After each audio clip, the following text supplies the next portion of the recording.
Naiz irratian, bigarren kafea.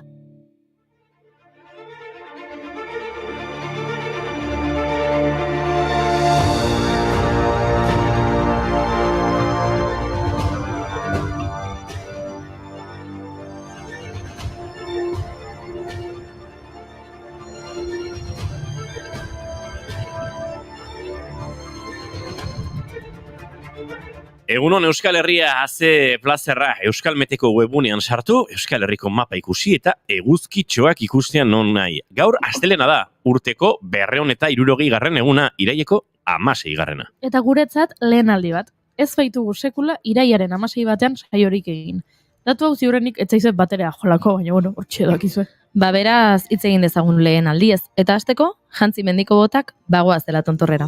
Onazazu nire mendira, aurki dezadan bidea, askatu nadin zure loturaz, behar dezadan airea.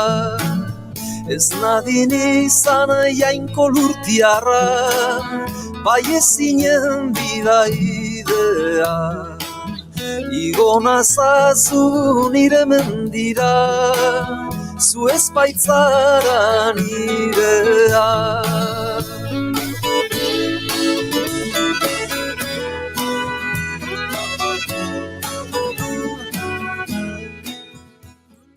Gaurko egunez, 1982an Amaia Arantzabal Gipuzkoarra Txo Oiu mendira iritsi zen. Eta beraz, 8.000 bat lortzen zuen lehenengo euskal emakumea bilakatu zen. Bergararrak Josu Berezi hartu Azpeitiar mendizalea izan zuen bidelagun espedizio hartan. Amaia izan zen lehenengoa, baina segituan iritsi zen bigarrena. Egun gutxi batzuk geroago, Pilar Ganuza Nafarrak tontor bera zapaldu baitzuen. Urtarrilean gailurretan izan gaitun erakusketa zabaldu zuten Iruñeko planetarioan. 1924tik bidea urratu duten Euskal Herriko emakume alpinista eta eskalatzaile aintzinadeiriei buruzkoa. Eta Pilar Ganuza bertan izan zen, mendiak zein zoriontsu egin duen azaltzeko. Mendia ze ikurrin eder, eskena saitu taixian, amargazteren lerdena, makila luzez bidian.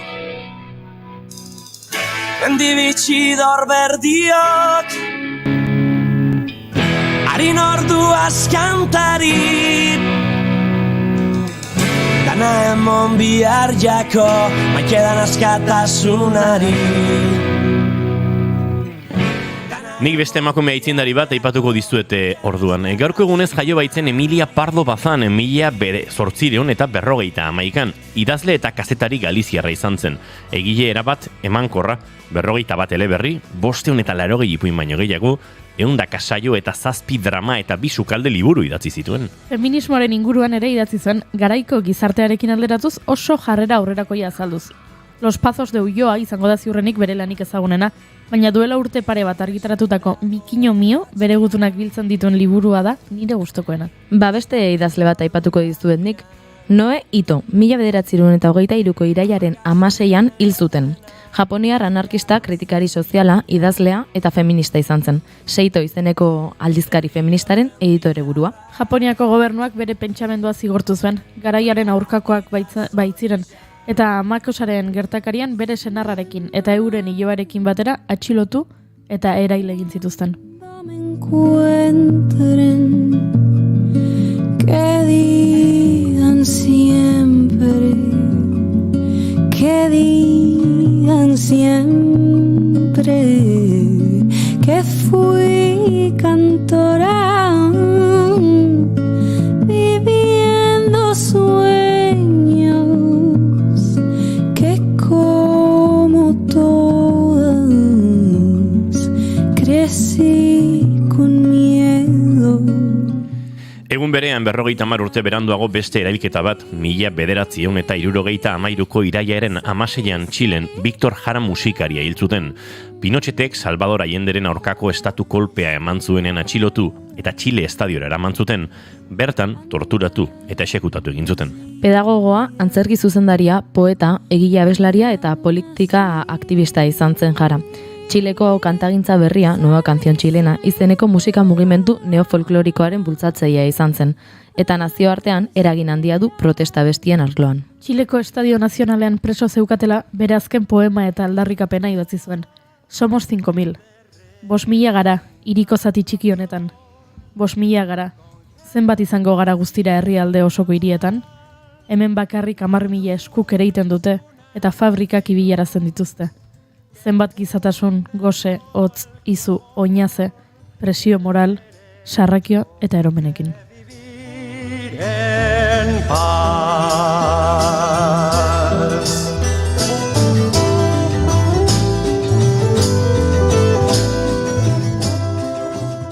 Jarrai dezagun musikarekin, gaurko egunez duela 80 urte Ronnie Drew edo Ranald O'Draoy kantari eta abestigile irlandarra jaio zen. Munduan zehar oso ospetsu egin zen The Dubliners folk talde irlandarrarekin. 2008ko azaroaren 5ean Bilbo hiriko kafe antzokian Ronnie Drewri omenaldia egin zioten.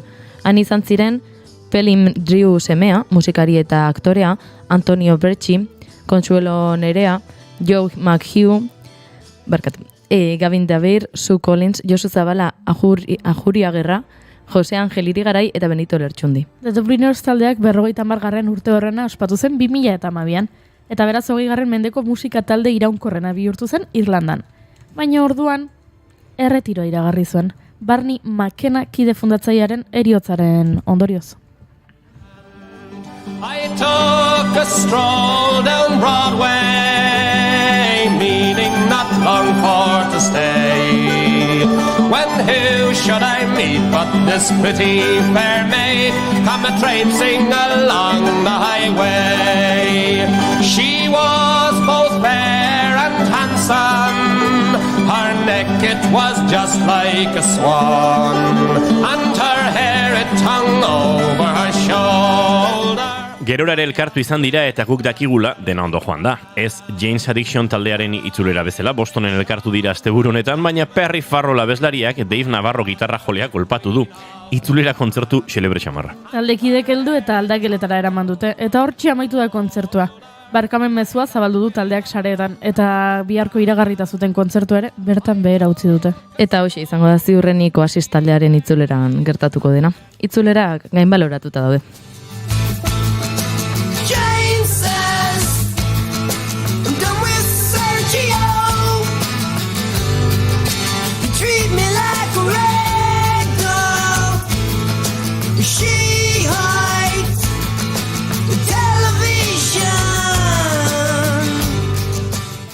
Bai, tira, itzulerak gain baloratuta daude, baina zu gaurkoan pertsonaia baten itzulera ekarriko diguzu puri-purian tartera, Bai, bueno, aurreratu dezaket telesaio eta pelikulen gomendioen artean Beetlejuicetaz hitz egingo dugula.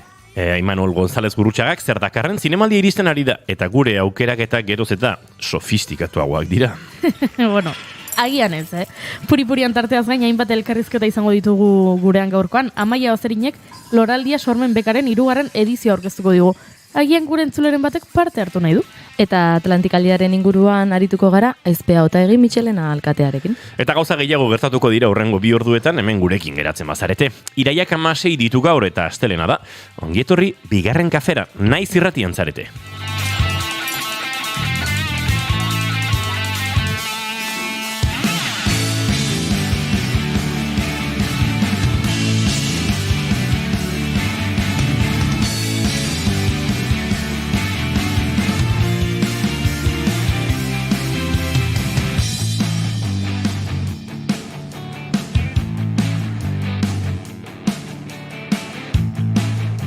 Zuekin, Jaun Andreok, gure laborategiko gitarra urdinarekin ezin hobetu ezkonduta etorri zaigun emakumea. June, Romatet, Ibarguren. Egunon. Egunon, eta ongi etorri. Niri dagokidanez, ez du orainiko intziditu. Hori zure gauza da, ni etorri behar nuen egunean hemen egon. Bai, ez daukago zarantzarik. Ondo zaude? Bai, oso ondo. Kusten zaizu, bai. Goiuri zeizarandia, zu ondo zaude? Bai. Asteburu potoloa, Potolo. Astelena ere potoloa, Potoloa. Animo, altza burua, egostuna etortzen bare. Egunon.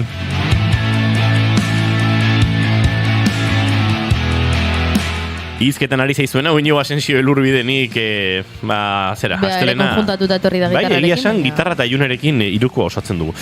Gaur, bigarren kafeak 8 eta 18 du, goizak 10:16 minutu, iraiak ere 16, eta gu hemen 3 urrengo 2 orduetan zuekin bat egiteko asmotan. Ongi etorri, naiz irratien zarete bigarren kafean.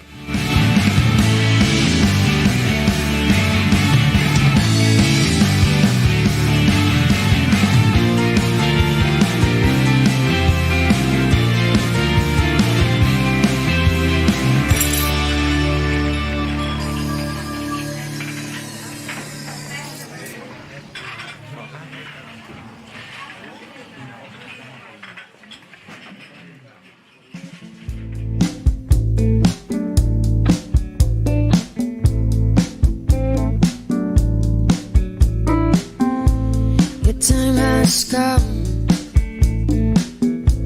You play it wrong, and now it's too late to flee. You will blame love, 'cause we all saw that you didn't stand a chance of winning. You see. Goizeko 10 eta 17 eta gaur goizeko 7 eta 17 izango ziren goiurik kantu bidali danean. Hau, gaurko saioa hasteko Morgan and Sun The Darkness. Oso zinema giroan gainera. Noski baietz. Soinu banda batelako. Eta beraz, esan dugu, zinemaldia gainean daukagu, gu gaur puri-purian tartea izango dugu, astelenetan izan dugun bezala. Beraz, gaurko, soinu banda batetik ateratako besti bat. Eizu, anez pentsatzen, zera, Ninak eta Txutxesek dagoeneko umetxoako eskortzen izango dutela. Dakit. Ai, espaldi esperoan zeuden. Bueno, espaldi esperoan ez, espaldi ondo orduan zegoen Nina. Baina, ez dakit, egia esan. Ja, nik ere ez dakit.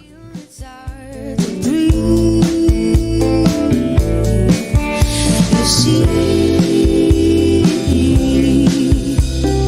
only in the darkness everyone will find you. See, only in the darkness everyone will find their place. Kantutza honekin abiatuko dugu gorko gure maite duten tartea, eta June Romatet Ibarguren izango da maite duta botako duen lehena.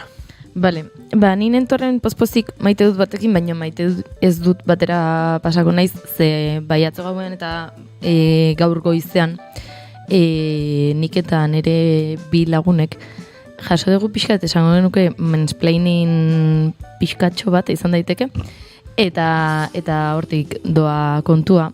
Ze, aurreko urtean nik aipatu nuen, gazte batzuen eskualoi taldean nabilela entrenatzaile, eta 3 entrenatzaile gea, 3 neskak, lagunak, eta batean, atzo gauean, klubeko beste mutil batek, nahi bino pare bat urte gazteagoa den batek, idatzi zion nire kide batei, esanez, astelenetan gure gana etorriko dela, laguntzera, teknikoki laguntzera, bakarkakoan hartzea eta neskei laguntzera,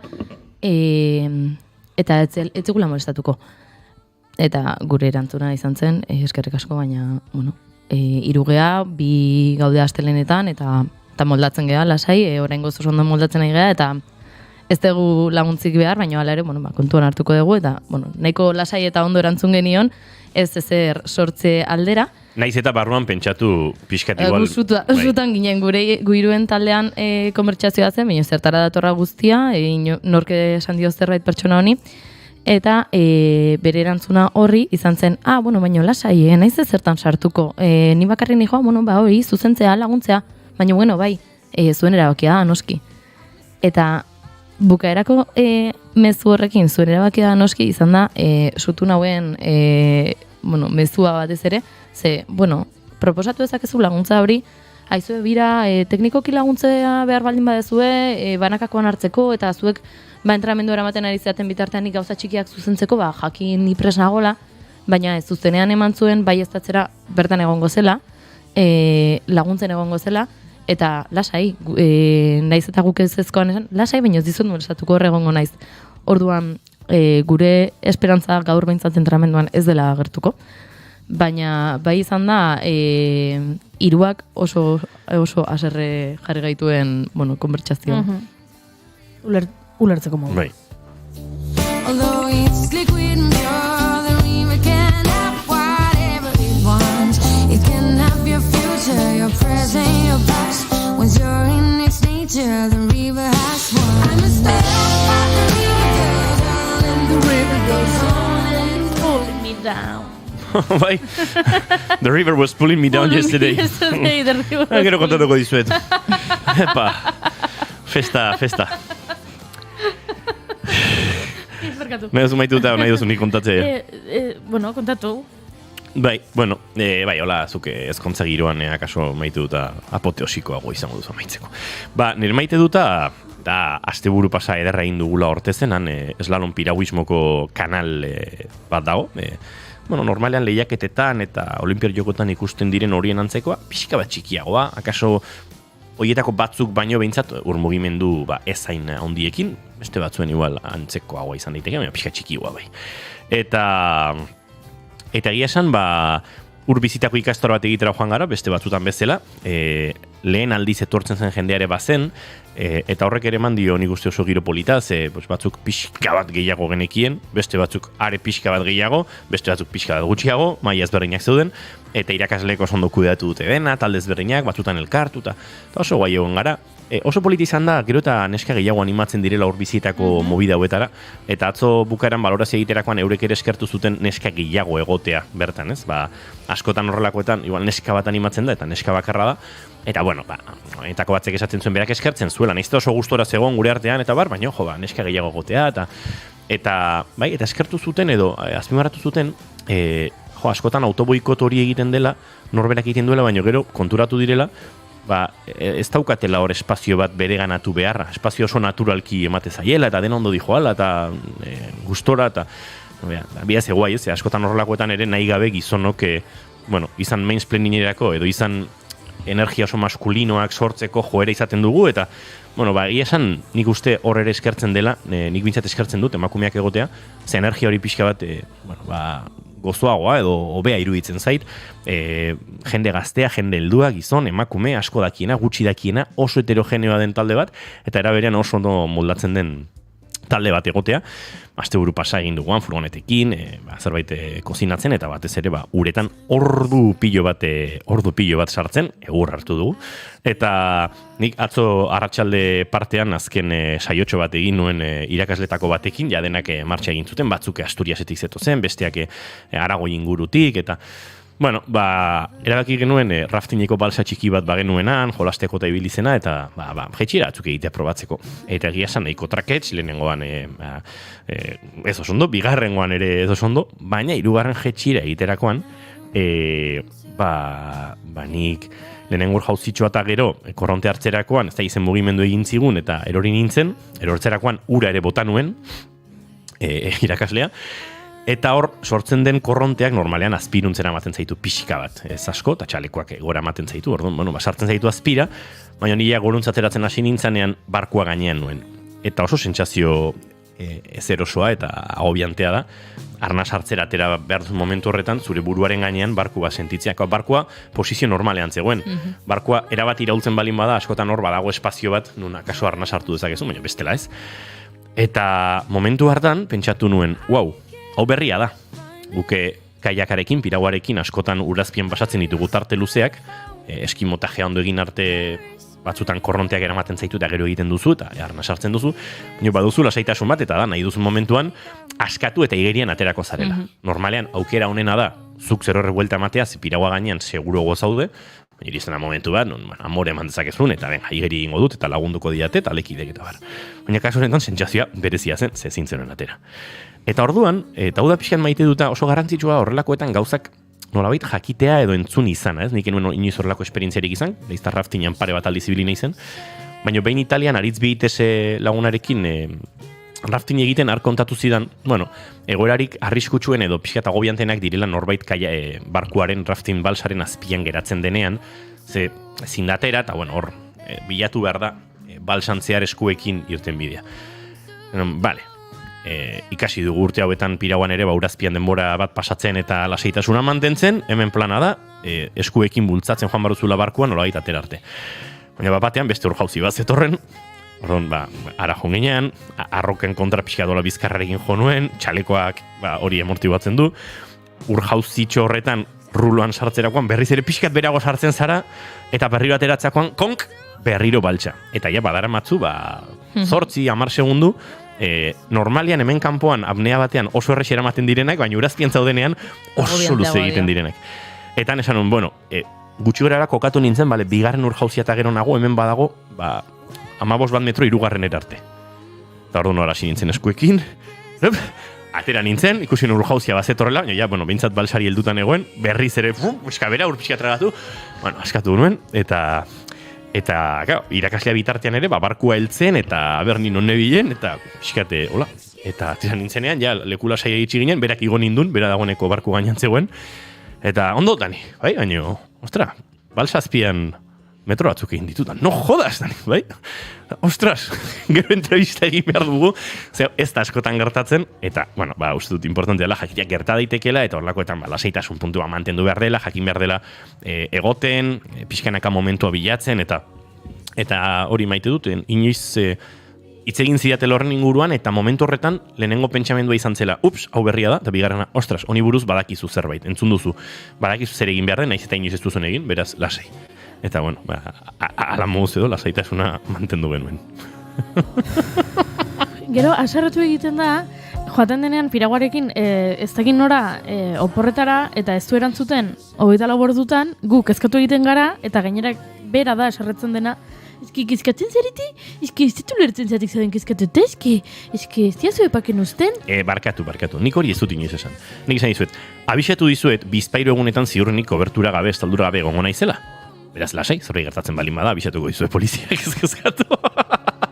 Ez, lasai. Enik, bakarreko atzen naizenean piraguarekin, enaiz horrelako urbizi, jauzi eta egoeretan egoten. Hau egiten da ikasteko, dakin jendearekin eta egoera kontrolatuetan. Eta, zuen lasaitasunerako, duela gutxi erosi nuen Garmin aparailu bat, GPS bitartez beti konektatuta mantentzen zaituena, beraz, nahi duzun jendea jakin dezake ze puntutan zauden, eta SMS bitartez bidalditzak ezu mezuak esan ezaizue, ondo nago, kobertura gabe, baina hementxe, errekalboan afaria prestatzen, eta listo.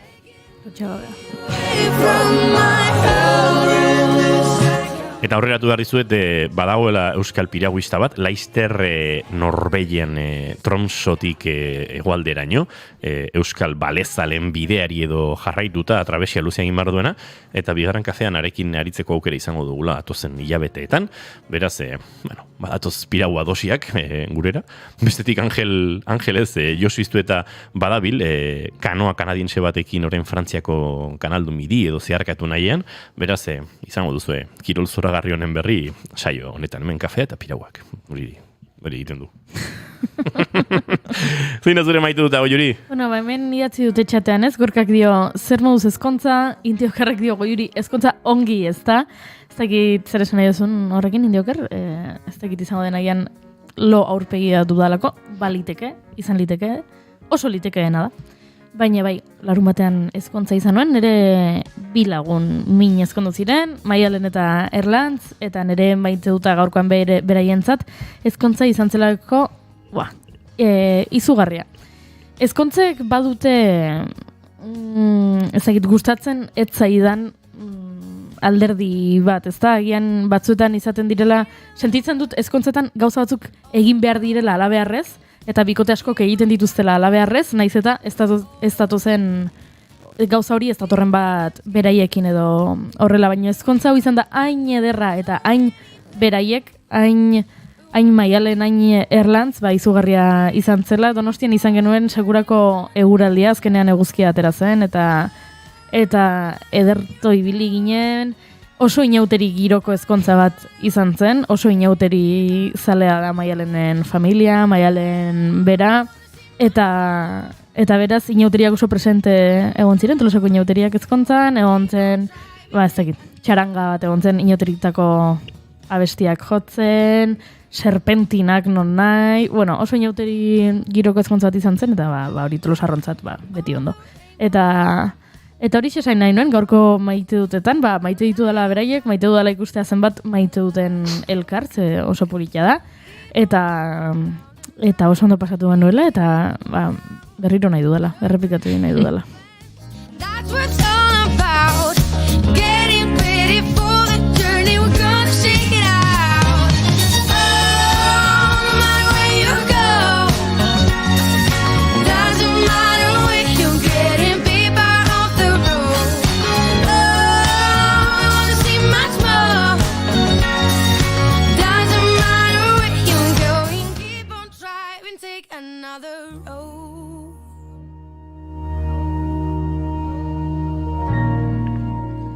Hori, aipatu dut txatean galdetu diatela zer moduz ezkontza, baina mezu gehiago ere baditugu, hemen astelenon, Dionekanek, egunon Editak, Gorkak aipatu du, ikusi duenean Atlantik aldia hitz egin behar genuela, zenbat gauza hurrengo asteburuan. Jesus, nola ibiliko naizen, dio, horixe esan behar nuen nik, nola ibiliko zaren Gorka, ze aurrekoan aipatu zenuen, baita antzerki eskoletan izena eman duzula, pasaden urtean ibili zinen gizon eskolan baita ere, bertxotan ere aritzen zara gora eta bera, kulturzastekin ere joaten zara batetik bestera, ez dakit nola egiten duzun Gorkanik, zure agenda ikusi nahiko nuke, nola antolatzen zaren, hori, Atlantik aldira joateko, baina eska Atlantik aldia dago, eta agian oraintxe esaten balin badugu, senperen ezagitze jaialdi antolatu dutela, ara joaneko duzu, beraz? Gorka, zure agenda ikusi nahi dugu. Astelenean daukat... Astelena daukat, bale, ulertu dut ezkontza duela astelenean, ez. Astelena daukat parranda eta gau pasa. Indokarrik dio Instagrameko bideoak ikusi ditu dalak, ados. Ezkontza batera joaten zarenean, orokorrean eder jartzen zara, ez? Bueno, gu beti eder egoten gara, baina ezkontzetan berezikita, orduan gero posturatu egin, hor bideoak igo behar dira, zaretara, ez da iune. Ez dakit ni oraindik naiz ezkontzaren batean egon. Ez! Ez zaren inoiz egon, 24 urte ditut, Ja, egia da. Bakizunik 2017tik urtero minimo ezkontza bat izan dudala. Nik horreizten nahi, ezkontza bat. Urte batean 4 izan nituen, eta haze gaindosia. Haze nolako gaindosia. Gehiegi. Baina tira, orain horrela balin badira, urtean bat, hori gustatzen zait, gertuko lagunenak badira, aurrekoan ezkontza honetan aipatzen aritu gara beste ezkontza batzuk, eta lagun batek esan zuen, nik daukat nere bikotearen gradu ondoko irakasle baten ezkontza, eta ezakize, barkatu, pertsona hori ezagutu ere ez duzu egiten, normala, kriston nagia sentitzea ezkontza hori daukazula pentsatzean, baina balin bada gertuko norbaitena, ez? Kasu horretan nik izan dudana kuadriako lagunena izan da, eta hori zoragarria da. Eta datorren urtean estatu batutan daukat ezkontza bat, June. Torri nahi duzu nerekin. Abandonatu behar gaituzu? Agian, apika, behar bada. Bani zure bikote bezala joan naiz. Noski, bale. Bane zinez egon estatu batutan. Nahiko... Egon zarete inoiz ezkontzaren batean bikote ez bikote bezala? Ja, zu ezkontza batean espazera hon. Nola bikote ez bikote? Norbaiten bikote jun eta ez benetan bikote izatea. Hori da. Nik ez dut bakarrik joan nahi, ez daukat bikoterik, baina nire lagun bat etorriko da bikotea bailitzen. Ez dut ulertzen hori egiten duen jendea. Ja. Osea, ze arazo daukazu bakarrik joatearekin. Ni ez naiz joan inoiz. Behin joan naiz ezkontza batera bikoterekin. Bestela, beti bikoterik gabe. Eta, zaukat arazorik, ez dut ulertu, hori entzuna nuen, nola ez daukadan bikoterik joango naiz nire lengusu batekin. Edo topatu behar dut norbait nerekin juteko ezkontzatara. Zintzara bakarri joan, osea, derrigorrez bikote batekin joan behartzea, zakit. Ni larun bateko ezkontzara bikoterik gabe joan nintzen, eta ederto ibili nintzen. Egia da, momentu batzutan inbidia sentitu nuela, ze esan behar dizuet dena kontatzen hasita DJ Bull etorri zela, eta DJ Bull izan genuela girotzen. Horrera man bikote bezala, ni. DJ Bullek ez zitu hainbeste ezkontza egiten, baina hau berezia zen, eta DJ Bull izan genuen, ez da, momentu batean horrela bizkot, erromantikotxo bat jarri zuen DJ Bullek, eta, karo, gonbidatuta zuden bikote guztiak, hola, xirri, xirriak egiten hasi ziren beraien bikotekin, eta nik geratu nintzen, gominola postu bat bazeon da. bueno, erki. Janda. Momentu hortan pentsatu nan, hemen, hola, gustoko norbaitekin, egon ezkero, ondo. Baina, bestela, zer arazo dago bakarrik joaterekin ezkontzetara, bat ere ez. Beraz, ez naiz joan inoiz, bikote faltxu batekin. Zu bai? Ez, baina inoiz proposatu izan didate, eta bai, ointzat, konversazio bek sortu dira nire inguruan, etorrinekin eta, en plan, eske bakarrik ez dena junda. Zait inoiz gertatu gero joatea, baina, bai. Bueno, ala ere norbaitek konbidatu nahi banau. Ez bikote bezala ezkontza batera, bueno, oso argazki honak ateratzen ditut, dena jaten dut, jartzen didazun, koktelean jartzen dizkidazun pintxo guztia jango ditut, gora ezkon berriak oso ondo eta oso zen oiukatzen dut. Horrengo gunean lantokira Doraemon kantatzen sartuko da. Eta ez duzu esan behar ez diren beste kantu kutro horitakoak, con el solomillo beso de tornillo, talako mierda. Zer da hori? Zeizu inoiz, ozkontza batean egon june. Zer da con el solomillo beso de tornillo? Ez que jeneak oso kantiko kutreak erabiltzen ditu. Con el solomillo beso de tornillo. Olako gauzak. Eta gehiago daude. Ointzen ez goatzen. Zorionez nire buruak ezabatu ditu, baina... Hori, bai, ezkontzen alderdi hori adibizetzei gustatzen, baina bai, esan dudan bezala, ezkontzak oso bikoten benetako izaira islatzen dutenean, ezkontza hori gustatzen zaizkit. There's nothing I should know. Oh, love's how it be. Goizeko 10:37 eta gure lehen gonbidatua agurtzeko preste bagara dagoeneko, txatean jarraitzen duzuen guztioi ere, hori, ongi etorri, eta kontatu. Eta zuk gorka kontatu, kuskusturen Zumarragako parrandan egon zinen. Zurretxuko parrandan edo, zurretxu ez dela, hola, hitz kombinatua.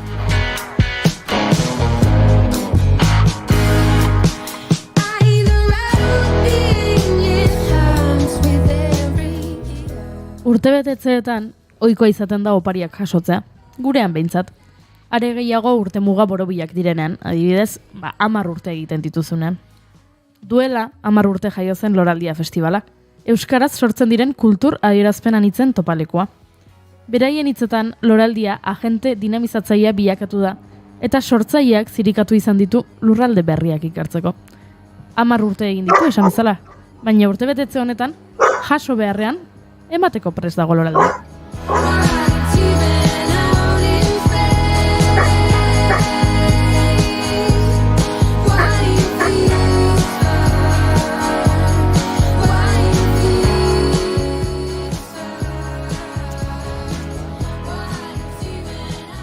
Eta emateko zer eta nola? Emateko beka baten bitartez. Loraldiak 3. urtez aurkeztu du sormen bekaren deialdia. Aurreko urteetan bezala, kultur sorkuntzaren arlo ugari onartuko dituzte. Musika, arte eszenikoak, arte plastikoak, dantza, komiki egintza, bertsolaritza, rol jokoak, audioa, gastronomia.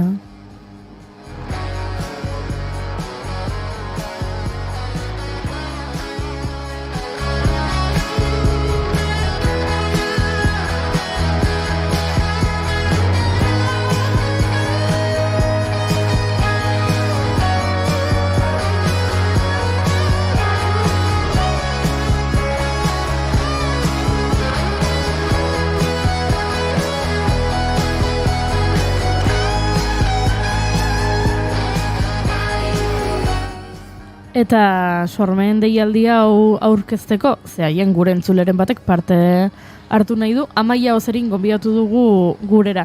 Sormen beka aurkezteko eta gure herrietatxo bat entzuteko.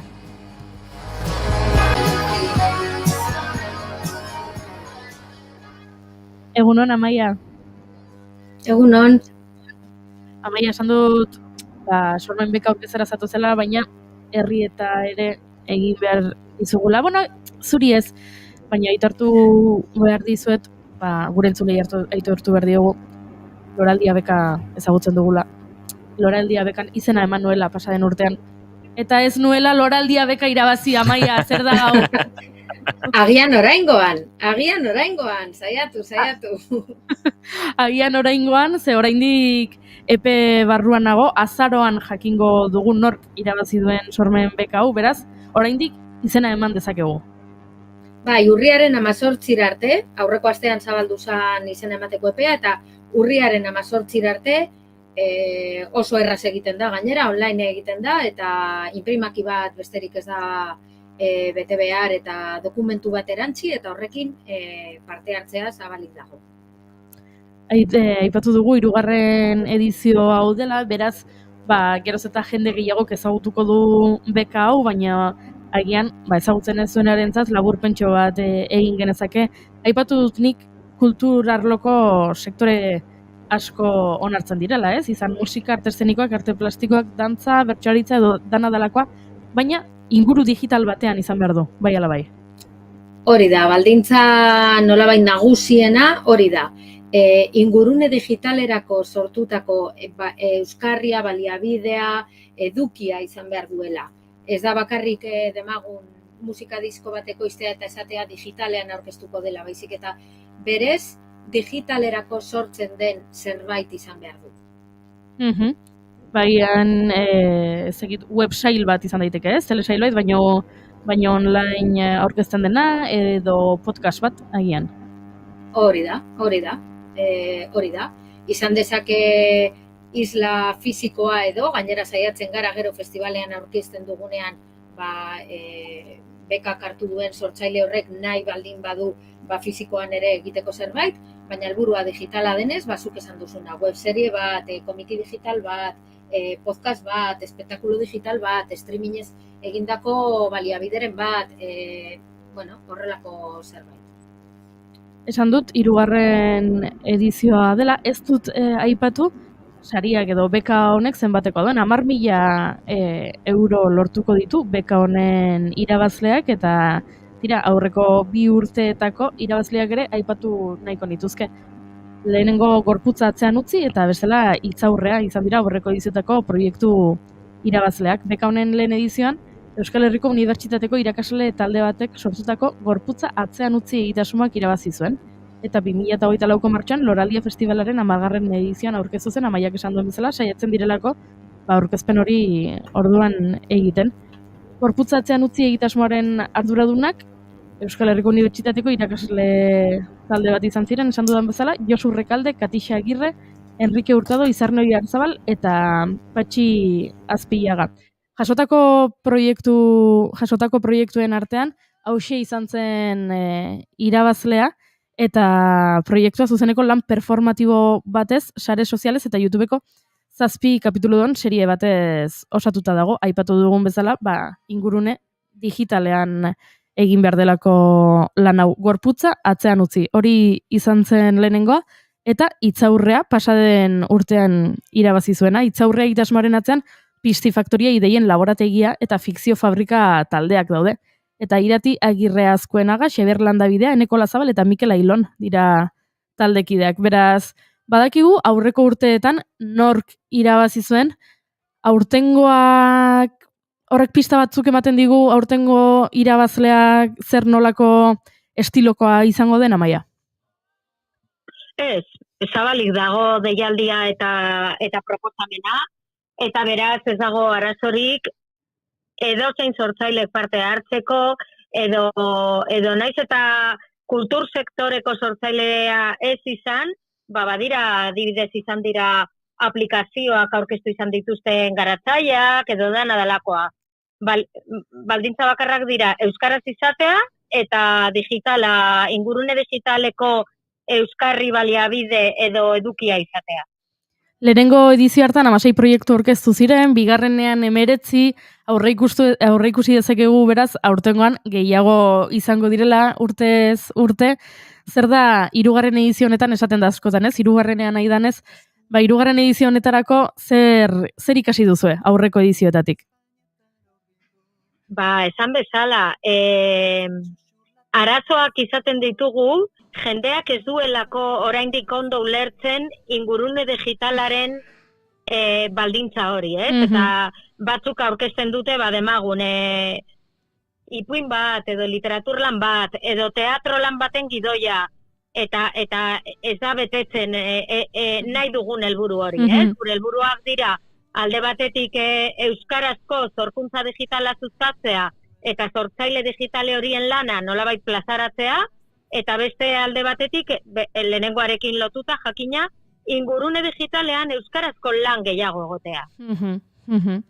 Gaur hain justu efemeride bat dago, guain dela urte batzuk sortu zelako .cat domeinua eduki katalanak sortzeko webgunean, eta gerora iritsi zen .eus gurera baita, esaten duzun bezala, Amaiak dioen bezala, ingurune digital hori euskalduntzeko behintzat. Oraindik bide luzea daukagu aurretik, ez da, Amaia?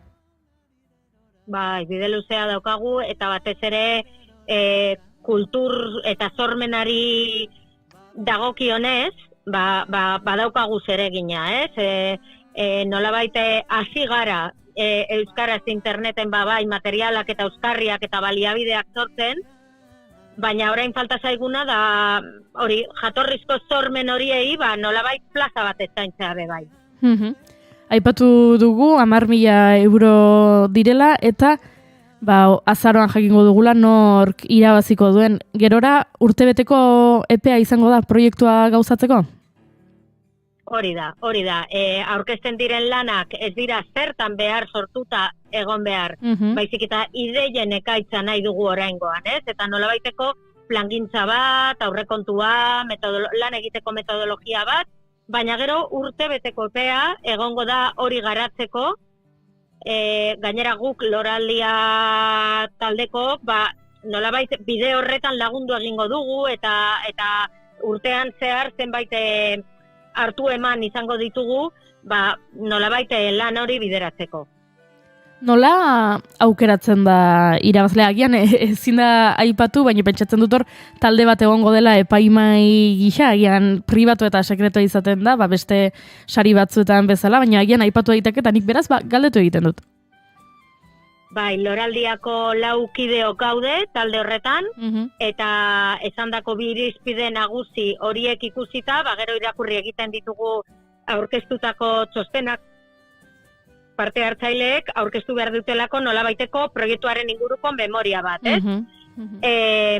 Hortik 3 proiektu hautatu egiten ditugu, eta 3 proiektu horiekin banan-banakako elkarrizketak izaten ditugu proiektuaren inguruan gehiago jakiteko. Eta behar izan ez gero, demagun proiektua oso espezializatua baldin bada, kanpoko adituekin ere kontatzen dugu, kontsultak egiteko eta memoria horiek irakurtzeko eta guri laguntzeko erabakia hartzen. Aipatu dut Loraldia, 3. edizioa dela bekarena, baina Loraldia duela 10 urte jaio zela, 2014an jaio zela Bilbon, eta aurten Loraldia Festivalak ondo ospatu dela 10. edizio hau martxoaren 1-23. Orain ja pasata antolakuntzaren urduritasuna kalde batera utzita eta oroitzapen goxoarekin pentsatzen dut, ze sentimendu daukazu 10 urte hauena Amaia eta 10. urte hurreneko jaialdiarena? Oso pozik gaude egindako lanaz eta batez ere izandako erantzunaz, bai gizartearen aldetik gehien bat, baina baita ere ikusi dugulako erakundeek, eragileek babestu egin gaituztela eta begionez ikusten dutela, ez? Eta, datuak ikusita ibilbide oso polita egin izan dugula ikusi dugu, eta sortzailea askori aukera eman diegula, lanak eta plazaratu ditugun sormenak berritzaileak izan direla, ausartak, nolabait linea bat markatu izan dugula, eta bide hori jarraitu nahi dugu. Gure begiak eta begibiztan ikusmiran urrengo edizioak ditugu, eta gainera Loraldia bakarrik ja ez da festivala bat, 10 urte hauetan lan lerroz berdinak zabaldu izan ditugu, eta ekiten dugu lan lerro horiekin. Lan lerro horiek aipatu behar dugu, Loraldia plaza 3. burutuko dela urrian, ez banago, urriaren 18-tik 27, ez da? Bai, urriaren 18-tik, zuk esan bezala, 27, Zaratamo eta Rigorriagan izango gara, eta nolabait ja zabaltzen dizuet primizia moduan ere, azaroan Iruñan ere izango garela. Zema gustatzen zaizkigun primiziak hemen bigarren kafean, Eta zer modu zoaz prestakuntza lanak, zer topatuko dugu Loraldia plaza honetan? Loraldia festivalaren lagin txikitxo bat izatea saiatzen gara, bertoko sortzailei aukera emateko, beraientzako plaza izan dadin, baita ere, eta, bueno, Loraldiaren berezkoak diren ezaugarri horiek, disiplina arteko fusio hori, ausardia, nolabaita vanguardia bat, Zaratamo eta Rigorregaren kasuan, izango dugu literatura, musika, dantza, performantza, teatroa, eta bukatuko dugu gastronomiarekin. Hori beti garrantzitsua izaten delako baita ere, hemen ikusi dugu, Maite Larburu, Jon Maia, Izar eta Hitzartean, Ahatik, Xiberoak kantuz loraturik, Andoni Mutiloak, Kresala, Unai Elorriaga eta Josu Aurreko Etxe, eta Biba Ardoak. Horrela aipatuta, eta Iruña aipatu duzunez baita, hemen, hau ere bada nazioegintza egiteko modu bat, ze Bilbon jaio zen Loraldia, baino ez da Bilboko artistetan oinarritzen soilik. Zalantzarik gabe, gure balioak herrigintzan eta naziogintzan oinarritzen dira, eta euskara nagusi izan da, euskara eta kultura, gure lema euskal kultura gaur, eta hori da islatu nahi duguna, Euskal Herri osoan, eta baita ere kanpoan zergatik ez, badaukagula zer erakutsi, zer esan, non sortu, non bilatu plaza, eta hori da gure helburua, eta Euskal Herriko sortzaile guztiei aukera ematea.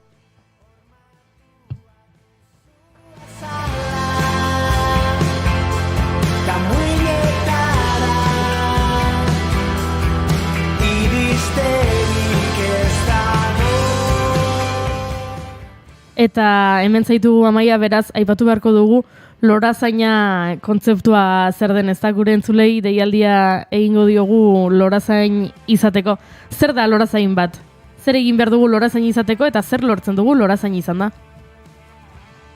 Lorazain izateko inprimaki bat besterik ez da bete behar, webgunean dago, gure webgunean dago, doako programa bat da, eta Loraldiaren zalean, eta beraz euskal kulturaren zaleak biltzen duen komunitatea da, eta nolabait baldintza bezala edo aukera bezala, lehentasunez jasotzen dituzte gure berriak eta gure horrak, eta antolatzen ditugun ekintzetan lehentasunezko zaharrera hartzeko aukera daukate, prezio berezian gainera, eta gero urtean zehar, zenbait ekintza bereziak eta esklusiboak, beraientzako antolatuak, oparitzoren bat, primiziaren bat,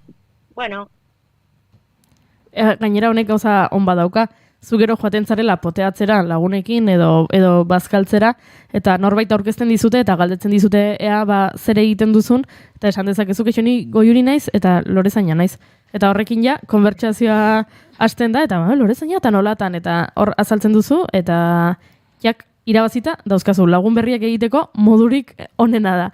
Loraldia bekaz hitz egiteko ari gara Amaiarekin, beraz aipatu dugu, baina gogorarazi nahi diogu entzulei, parte hartu nahi baluin badute, oraindik epea zabalik dagoela, beraz prestatzeko. Aipatu dugu 10.000 euro direla, kulturaren arloko adierazpen guztiak onartzen dilera, beti ere sormen, ingurune digitalera bideratuta badaude, eta urriaren 18 esan dugu, Amaia?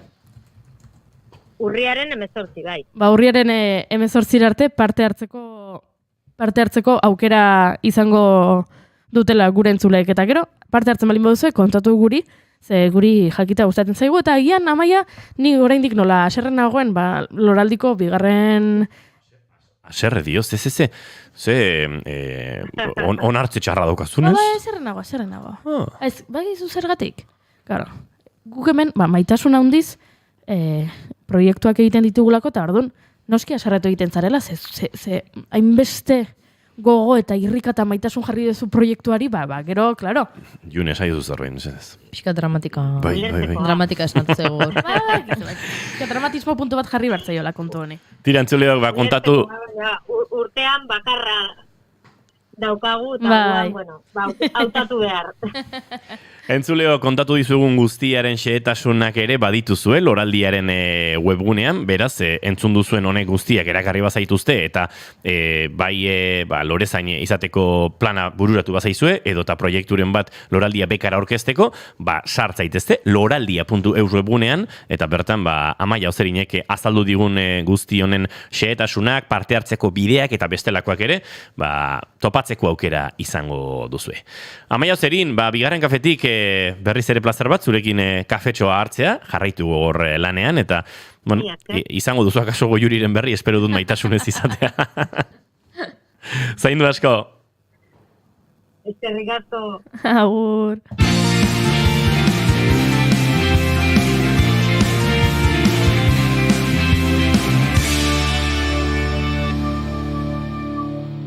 Bigarrenak ez direlako beti okerragoak. Bigarren kafea. Aizue, eta badakizue zer datorren... Zer dezu Goiuri? Nere irudia dagoela isoestuta. Gasai, niska.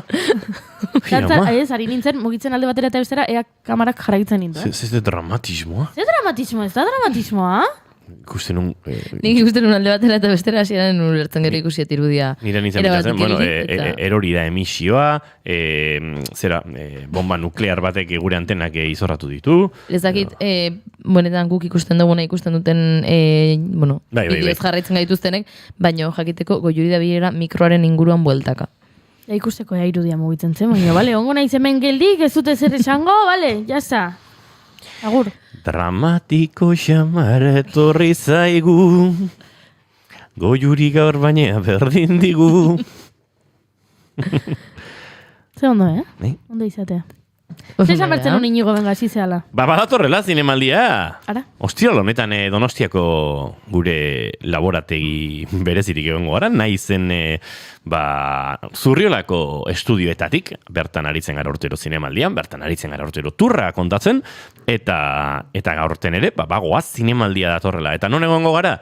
Antxe egongo gara. Zurriola etorbidean, eta Zurriola etorbidean egote horretan, gure saioa non eta Gronxen ondoan egingo du. Eta Gronx jatetxeak ere badu, gurekin datozen astetan elkar banatzeko tarterik.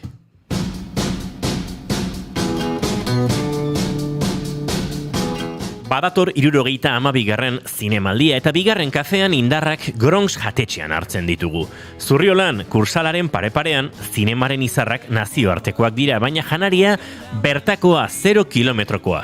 Goizeko 8:00 gosariak martxan dituzte eta baita guretzat ere. Euskal zinemaren izen handienek Gronxeko gosariak dastatuko dituzte, diamantezko gosariak tartean. Sukaldea etengabe zabalik gaueko 11:00-raino. Zurriola etorbideko 6. gozatu zinemaldia Gronxen. Hori gure ari garela prestatzen zinemaldirako eta dagoeneko gauzatxo batzuk aurreratzeko moduan ere gabiltza horten izango dugu gurekin gozalduko duten aktore, zuzendari eta zinema munduko pertsonaien sortatxoa.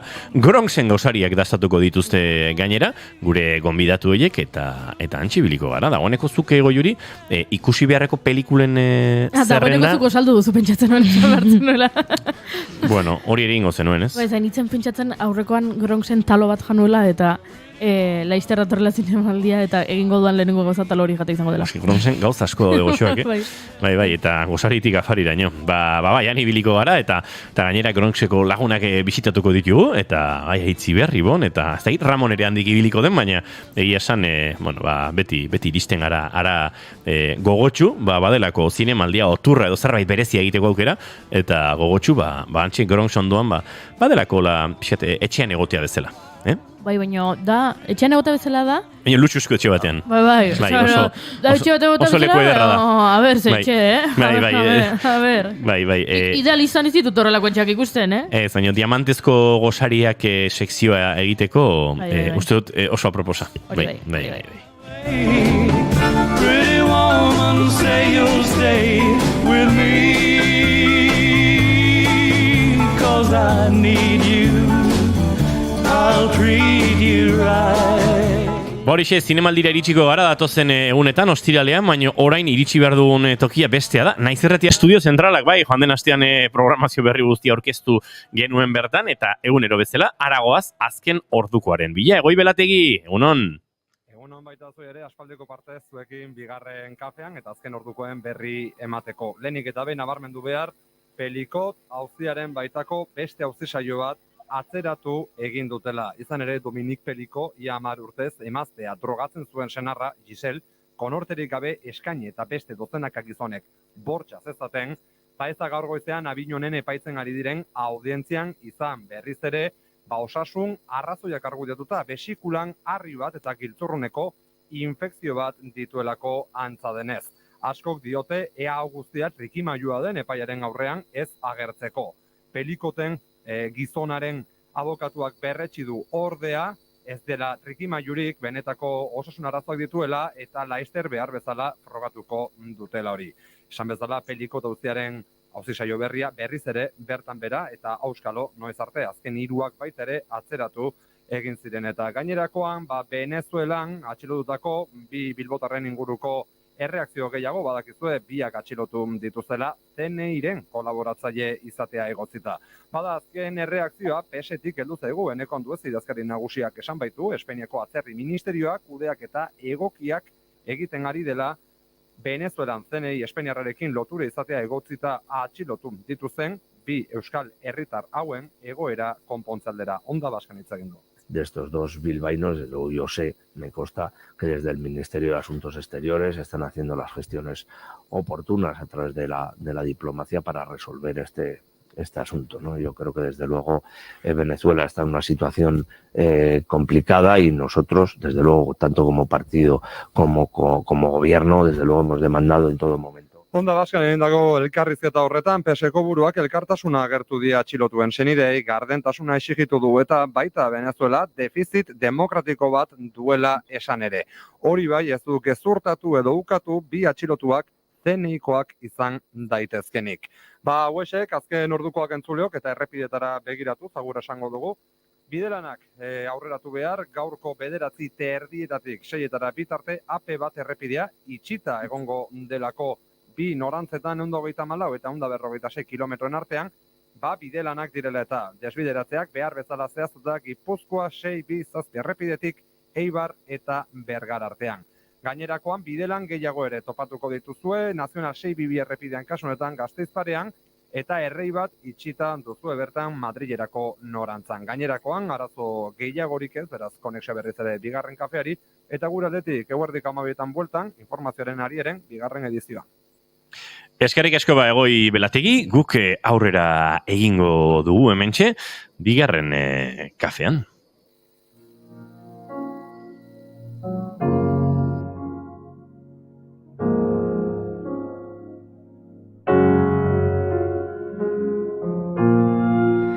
Belundua zurea zela da, egiaren erdia.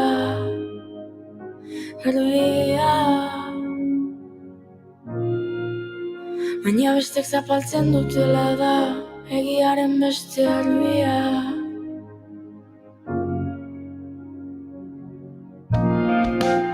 Ezakit nor zaren, baina esango dut egia.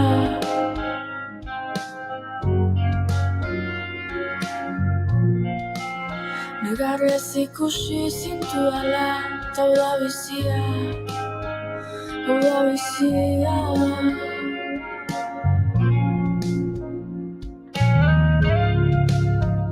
Hau da bizia.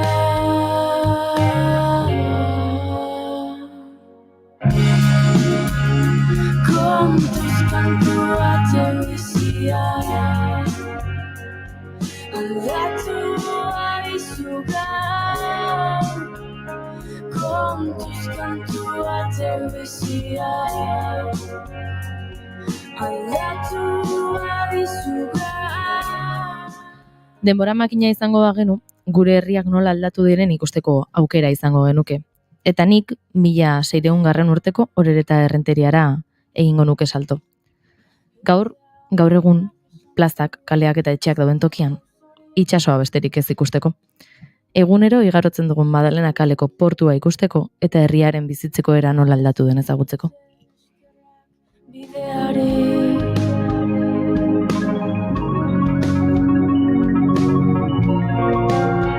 Ordu txikitan esaten diogu elkarri.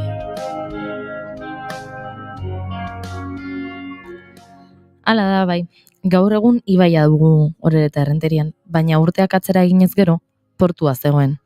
Itsas giroa nagusi zen. Orain, irailero izaten da itsas giroa herrian. Memoria hori berreskuratzeko asmoz sortu baitzuten Atlantikaldia jaialdia.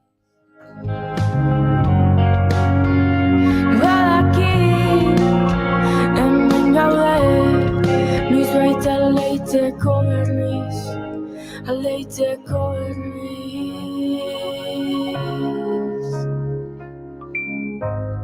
Dena ez baldin bada, kasireta hori da. Así que, Ostegun honetan hasi eta igandera arte luzatuko den jaialdiak 11 aukera eskainiko ditu herriaz eta kulturaz gozatzeko. Baina guztia hobeto azalduko digu Aizpea Otegi Mitxelenak, Orereta Errenteriako alkateak. Egunon eta ongi etorri Aizpea. Egunon bai.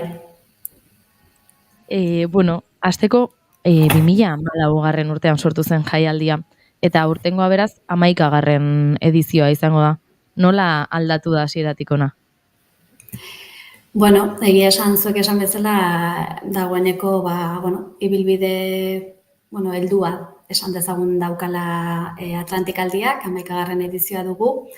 Eta nik uste dut, mantentzen dituela jatorrian zituen nolabait helburuak eta nortasun ezaugarriak, ez? Zuk ondo sarreran ondo esan bezala, itsasoarekiko gure herriak izan duen harreman hori berreskuratzeko, ez? Dagoeneko pixka bat galduta daukaguna berreskuratzeko ideiarekin sortu zen, musika jaialdi gisa, baina baita kultur topaleku gisa, ezta? Nolabait gure herrian dagoen aniztasuna balioan jartzeko, ikusarazteko eta munduan zehar ere dagoen aniztasunaz gozatzeko leio gisa, ez? Eta nik uste dut ezaugarri hoien bueltan nolabait azten joan den jaialdi bat dela, baina esan bezala beti ezaugarri horiei lotuta, oso modu parte hartzailean, hasieratik eraikia izan den jaialdia da, eta joan dena da nik uste dut alde batetik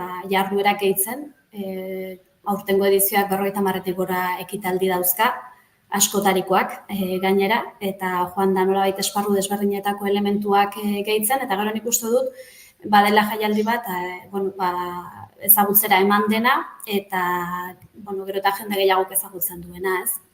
Hoxe esango nuke, pixka bat egindako ibilbideaz. Ibilbidea izan du luzea eta, aipatu dituzu hainbat helburu ezberdinekin sortutako jaialdia izan dela, iazko jaialdiak bitakora izenpean edo egin zuen aurrera, eta aurtengoan artxipielagoa izena jarri diozue. Zergatik kontatzerik ikusten nuke? Bai, egia esan urtero badauka lelo bat, Atlantikaldiak eta zuk ondo esan bezala, iazkoak bitakora nolabait leloa eduki zuen, eta orduan 10. urte hurrena betetzen genuen nolabait esateko, 10. edizioa zuelako Atlantikaldiak, eta bitakora izaten da, ez? Nabigaziorako kuadernoa, nolabait egunekoa, ez? Gertatutakoak jasotzen dituen kuadernoa edo kailera, eta iruditu zitzaigun 10. edizioa zenez, nolabait gauza asko zirela, ez? 10 urtetan pilatutakoak, eta bitakora horrek adierazi nahi zuen 10 urte horietan gauza asko zirela jaialdian sentitutakoa, bizitutakoa, eta kailera batean biltzen joan ginela, ez? 10 edizioetan zehar gertatutakoa, eta kailerak adierazten zuen baita etorkizunera begira, konpromiso sendo bat jaialdia mantentzekoa, eta nolabait bizipenak, emozioak, ez?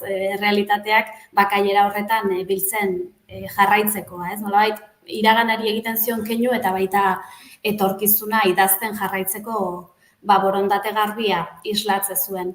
Eta aurtengoa berriz artxipelagoa da, hain justu 11. edizioa delako, eta bueno, badakizue 11ak baduela euskeraz, nolabait asko edo anitz edo, ez? Aniztasunarekin lotzen da edo ugaritasunarekin nolabait esateko eta bueno, pixka bat eraiki dugun kontakizuna da, Atlantikaldiak 11 nolabait emozio, 11 bizipen generatzen dituela, 11 harreman, 11 sorkuntza, ez? Eta, nolabait ugaritasun hori, aniztasunarekin lotuta dagoena, horrek guztiak nolabait artxipielago bat osatzen du, ez? Atlantikaldiak hori bilatzen duelako, Atlantikaldia bera bizitzeko 1000 modu eskaintzea, eta bizipen guzti horiek artxipelago bat osatzen dutela. Beraz, ikusten duzue, pixka bat leloa urte bakoitzeko lotuta dago baita, nolabait edizio bakoitzak transmititu nahi duen horrekin, eta gainera, euskeraz eta gaztelaniaz ez da artxipelagoa ondo ulertzen da, bitakora ere ondo ulertzen zen, eta pixka bat hitz bakarrarekin jende askoren gana iristeko alegina ere badago.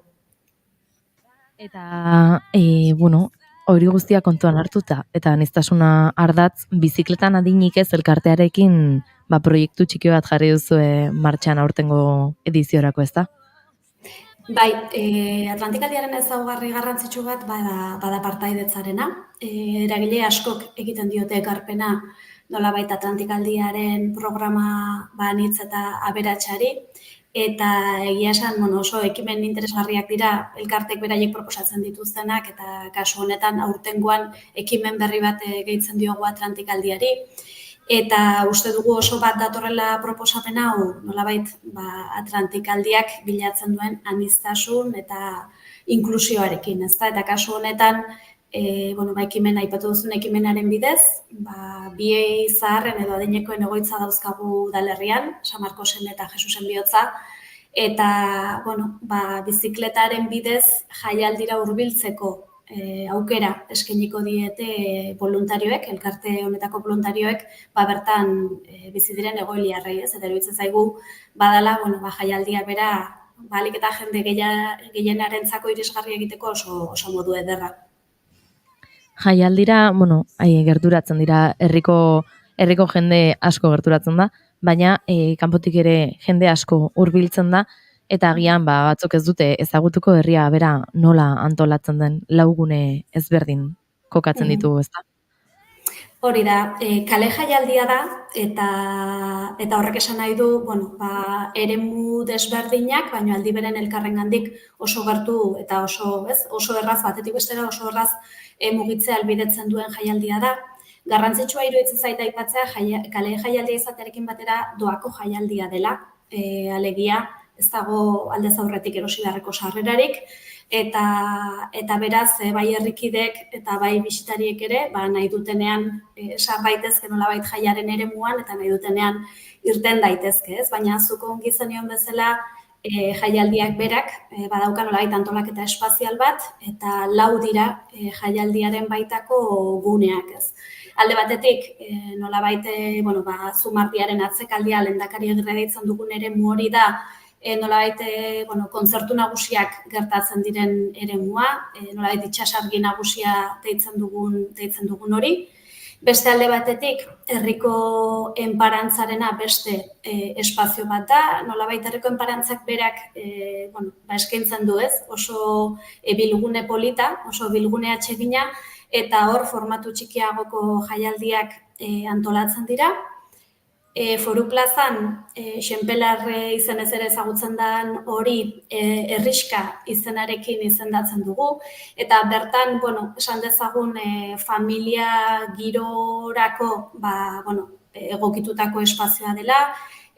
Bertan gertatzen dira hainbat jarduera, musika jaialdiaz gain, musika eskaintzaz gain Atlantikaldiak bestelako jarduera asko eskaintzen ditut, horietako asko herriskan gertatzen dira, baina nolabait formatu txikiko kontzertu ez gain, nolabait atsedenerako, jateko espazioa ere bada, besteak beste food truckak eta ere bertan egoten direlako, eta azkenik bada beste 4. espazio bat ibaiaren bestaldean, nolabait Zumardiaren alturan, ez? Baina ibaiaren beste aldean gertatzen dena, nolabait, ez dakit gazte gazteentzako egokiagoa da, ze azken finean dana guztientzako eskenia da, pentsatuta dago eta adin guztientzako noski pentsatuta dago, baina behar bada ez dakit eskaintza urbanoago batekin, ez? Bat egiten duten jarduerak daude bertan pentsatuta, eta bada bereziki gaztei zuzendutako eremua, baina esan bezala edonor, ibil daiteke edonon, eta seguru topatuko dituela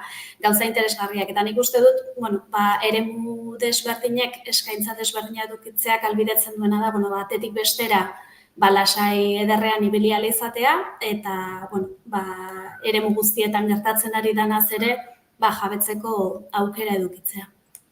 Lau gune horietan zehar, izango ditugu hainbat musikari famatu, batzuk aipatzearen Iseo, La Otra, Esan Ezin, La Chama, Bichos Raros, Bele, Azul Ferreira, eta beste hainbat eta hainbat musikari izango dira lau egunetan zehar, baina musikarekin lotuta herriko musika bandak eta herri arte eskolak ere presentzia izango dute bertan, ezta? Hori da, lehen aipatzen nuen, ez? Herriko eragileek partaidetza handia duten jaialdia dela, eta egia esan ostegun goizean abiatuko dugu Atlantikaldia herriko ikastetxe guztiek antolatutako Atlantikaldia dantzan ekimenarekin. Sei ikastetxetako laugarren mailako ikasle guztiek parte hartuko duten ekimena da, eta dantzaren bueltan garatuko dute, eta hori izango da, ez, ikastetxek eskainiko diguten nolabait Atlantikaldi jaialdi hasierako ekimena, baina zuke adierazi bezala, bandak ere bere kontzertua eskainiko digu, bereziki, ez, Atlantikaldiaren testuingurura ekarria, eta herri arte eskolak ere urtero egiten du elkartrukeren bat, beste jatorri bateko edo beste herrialde bateko elkarlan baten ondorio dena, aurten Asturiasekin egingo da, eta beraiek ere emango dioten nolabait amaiera jaialdiari igande guardiko ekitaldia hori izango delako sukaldianekin batera, ez? Sukaldian ez dakite ezagutzen duzuen oso ekimen arrakastatsua da, eta larun batetan gertatu izan da orain arte, eta igandera pasatu dugu oraingoan. Esan dut lehen, ez? Oso disiplina desberdinak gurutzatzen diren jaialdia dela Atlantikaldia, gastronomiak ere badauka bere tokia, gastronomia ere badelako, ez, munduan dagoen aniztasuna adirazteko beste modu bat, eta kasu honetan herriko elkarte gastronomikoek nolabait beraien espazioak zabaltzen dituzte, jatorri desberdinetako biztanleek edo herrikideek, askotan gure herrikide direlako, nolabait beraien sukaldaritzaren muestra, ez, egin dezaten, ikastaro formatuen eskaintzen dira, baina egia da bertan ikasitakoa gero pintxo modura edo banatu egiten dela, prezio simbolikoan, euro batean banatzen dira sukaldian ekimenaren bidez egindako guztia, eta gainera jasotako diru hori Zaporeak proiektuari ematen zaio, ez? Orduan, ikusten duzuen bezala, askotariko eragileek ere beraien ekarpena modu desberdinera egiten duten jaialdia da.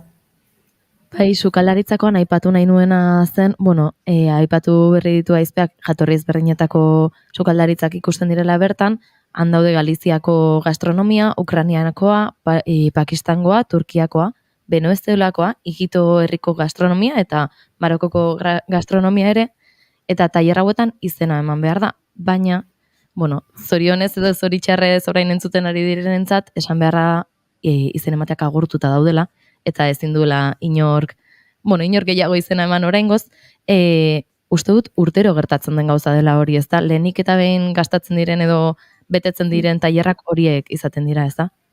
Egia esan, arrakasta handiko ekimena da, eta nik uste dut probatu duten guztiek gainera apuntatu nahi izaten dutela edizio berrietan ere, eta arrakasta handiko jarduera da, eta dagoeneko izen emateak itxita egongo dira. Hori bai da, igual aipamen hori egitea garrantzitsua da, ez esan dugu Edoako jaialdia dela, baina egia da jarduera batzuetarako izena eman beharra dagoela, nolabait taldeak osatzeko ere mugak dauzkagulako, eta behar bada ez dago gaizki esatea, dauden jardueretan izen ematekoak direnetan webgunearen bidez izen ematea egin daitekeela eta bueno, batzuetan dagoeneko itxita egongo da izen emateko aukera bete egin direlako eta beste batzuetan behar bada egongo da oraindik tokirik.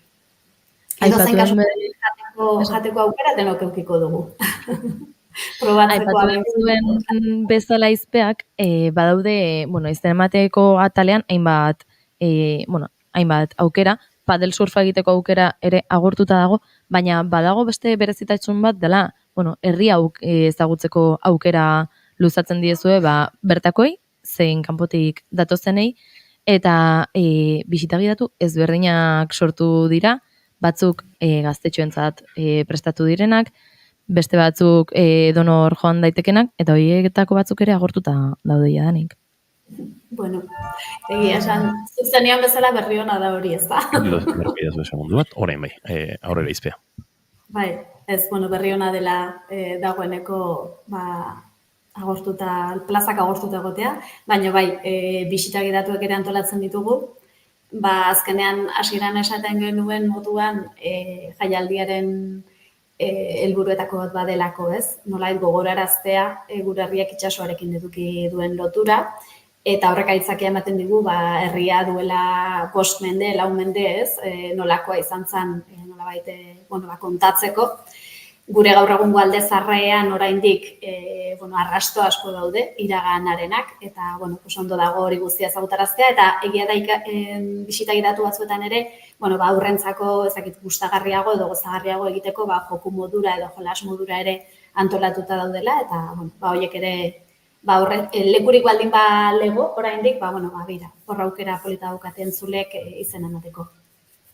Aizpea, mila esker hau guztia onak hartzeagatik, entzulei luzatuko diegu gonbidapena, Atlantik aldira gerturatzeko, bertan zer dagoen jakin nahi baduzue, dena webgunean ondo azalduta dagoela jakizue, eta berriro ere eskerrik asko Aizpea ona etortzeagatik eta gurekin kafe hartzeko tartea hartzeagatik.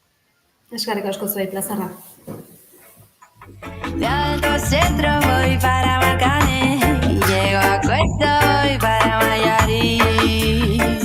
Eta ez dakit, Iseok bere setlistean txantxaren bertsio zoregarri osartuko duen, baina guk bagenuen Atlantik aldian egongo den beste artista honen doinuekin dantzatzeko gogoa hurrengoa minutuetan, segituan Imanol González Gurrutxaga zinema zuzendari ere gurekin dugu, eta hainbat proposamen ditugu zuekin elkar banatzeko, telesail eta pelikulei dagozkionez, beraz, segituan puripurian zuekin. Yo no lo puedo evitar. Ay, ay, ay, ay, ay, ay, cuando Juanita y Chan Chan en el mar sernían arena, como sacudí al jibe, a Chan Chan le daba pena, pena, pena. Ay, ay, ay, ay, ay, ay, para.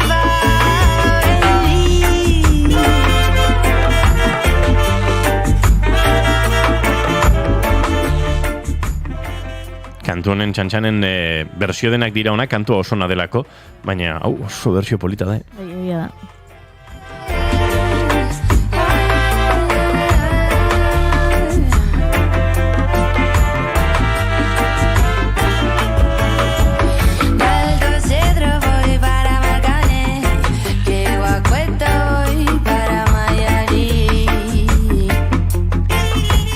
Goizeko 11:24, Imanol González Gurrutxaga, egunon? Egunon. Bueno, porraldi txiki egin du Imanolek, baina arnaz pixkat hartu duzu zubitxo hontan. Arnaz gutxi. Zuk zubitxo egin duzu, entzulea bestela pentsatuko duzu, zubi. Noski. Egun pare bat jai izan ditu Imanolek eta asteburuarekin, zubitxoa. Hori da, arnastu gutxi, ikuste dezuten bezala, guendik ez nahi guztiz rekuperatu. Paristik zatoz horrela. Bai, ez da, Parisien Paristik asmitzen. datorren marranta, bat naiz ni. Bale, bestela da. Paristik datorren artista, bat naiz ni, beste aukera zen. Marranta, Paristik dator, ez? Han harrapatu zenuen. Bai, han hasi nintzen pixka gaizki sentitzen, eta bai, garatu dut, aurreko aste guztin zehar garatu nun, eta guendik jarraitzen dut. Ze ondo, Zen bidea. Bai, etxen goxo nalko nuke, baina... No, zan onduz Parixen Imanol, bida, ekarri dut, zubener bezala, katarroa, ze ondo Imanol. Efectivamente. Baina bestela gustora gurekin egoteagatik eta noski, hori beti. Haue guztiak. Hori beti. Vale. Esan esango Hore diri. beste zeratik egiten du barre beste honek. Aizu, etxara bagustora ongo gurekin. Super. Gainera zinema hitz egiten. Hombre, hori sin duda. Gaina, gaurko egunez, kostatu zaite asko erabakitzea ze pelikula ekarri behar nizuen, ozetelesai, eta topatu detenen ekarri behar nizuen gomendioa, gogo askokin gelditu naiz, eta hemen hau. Oso ondo, horrela, etxeko lanak egin da, horrela... Efectivamente, goizetik. Horrela gustatzen zaigu.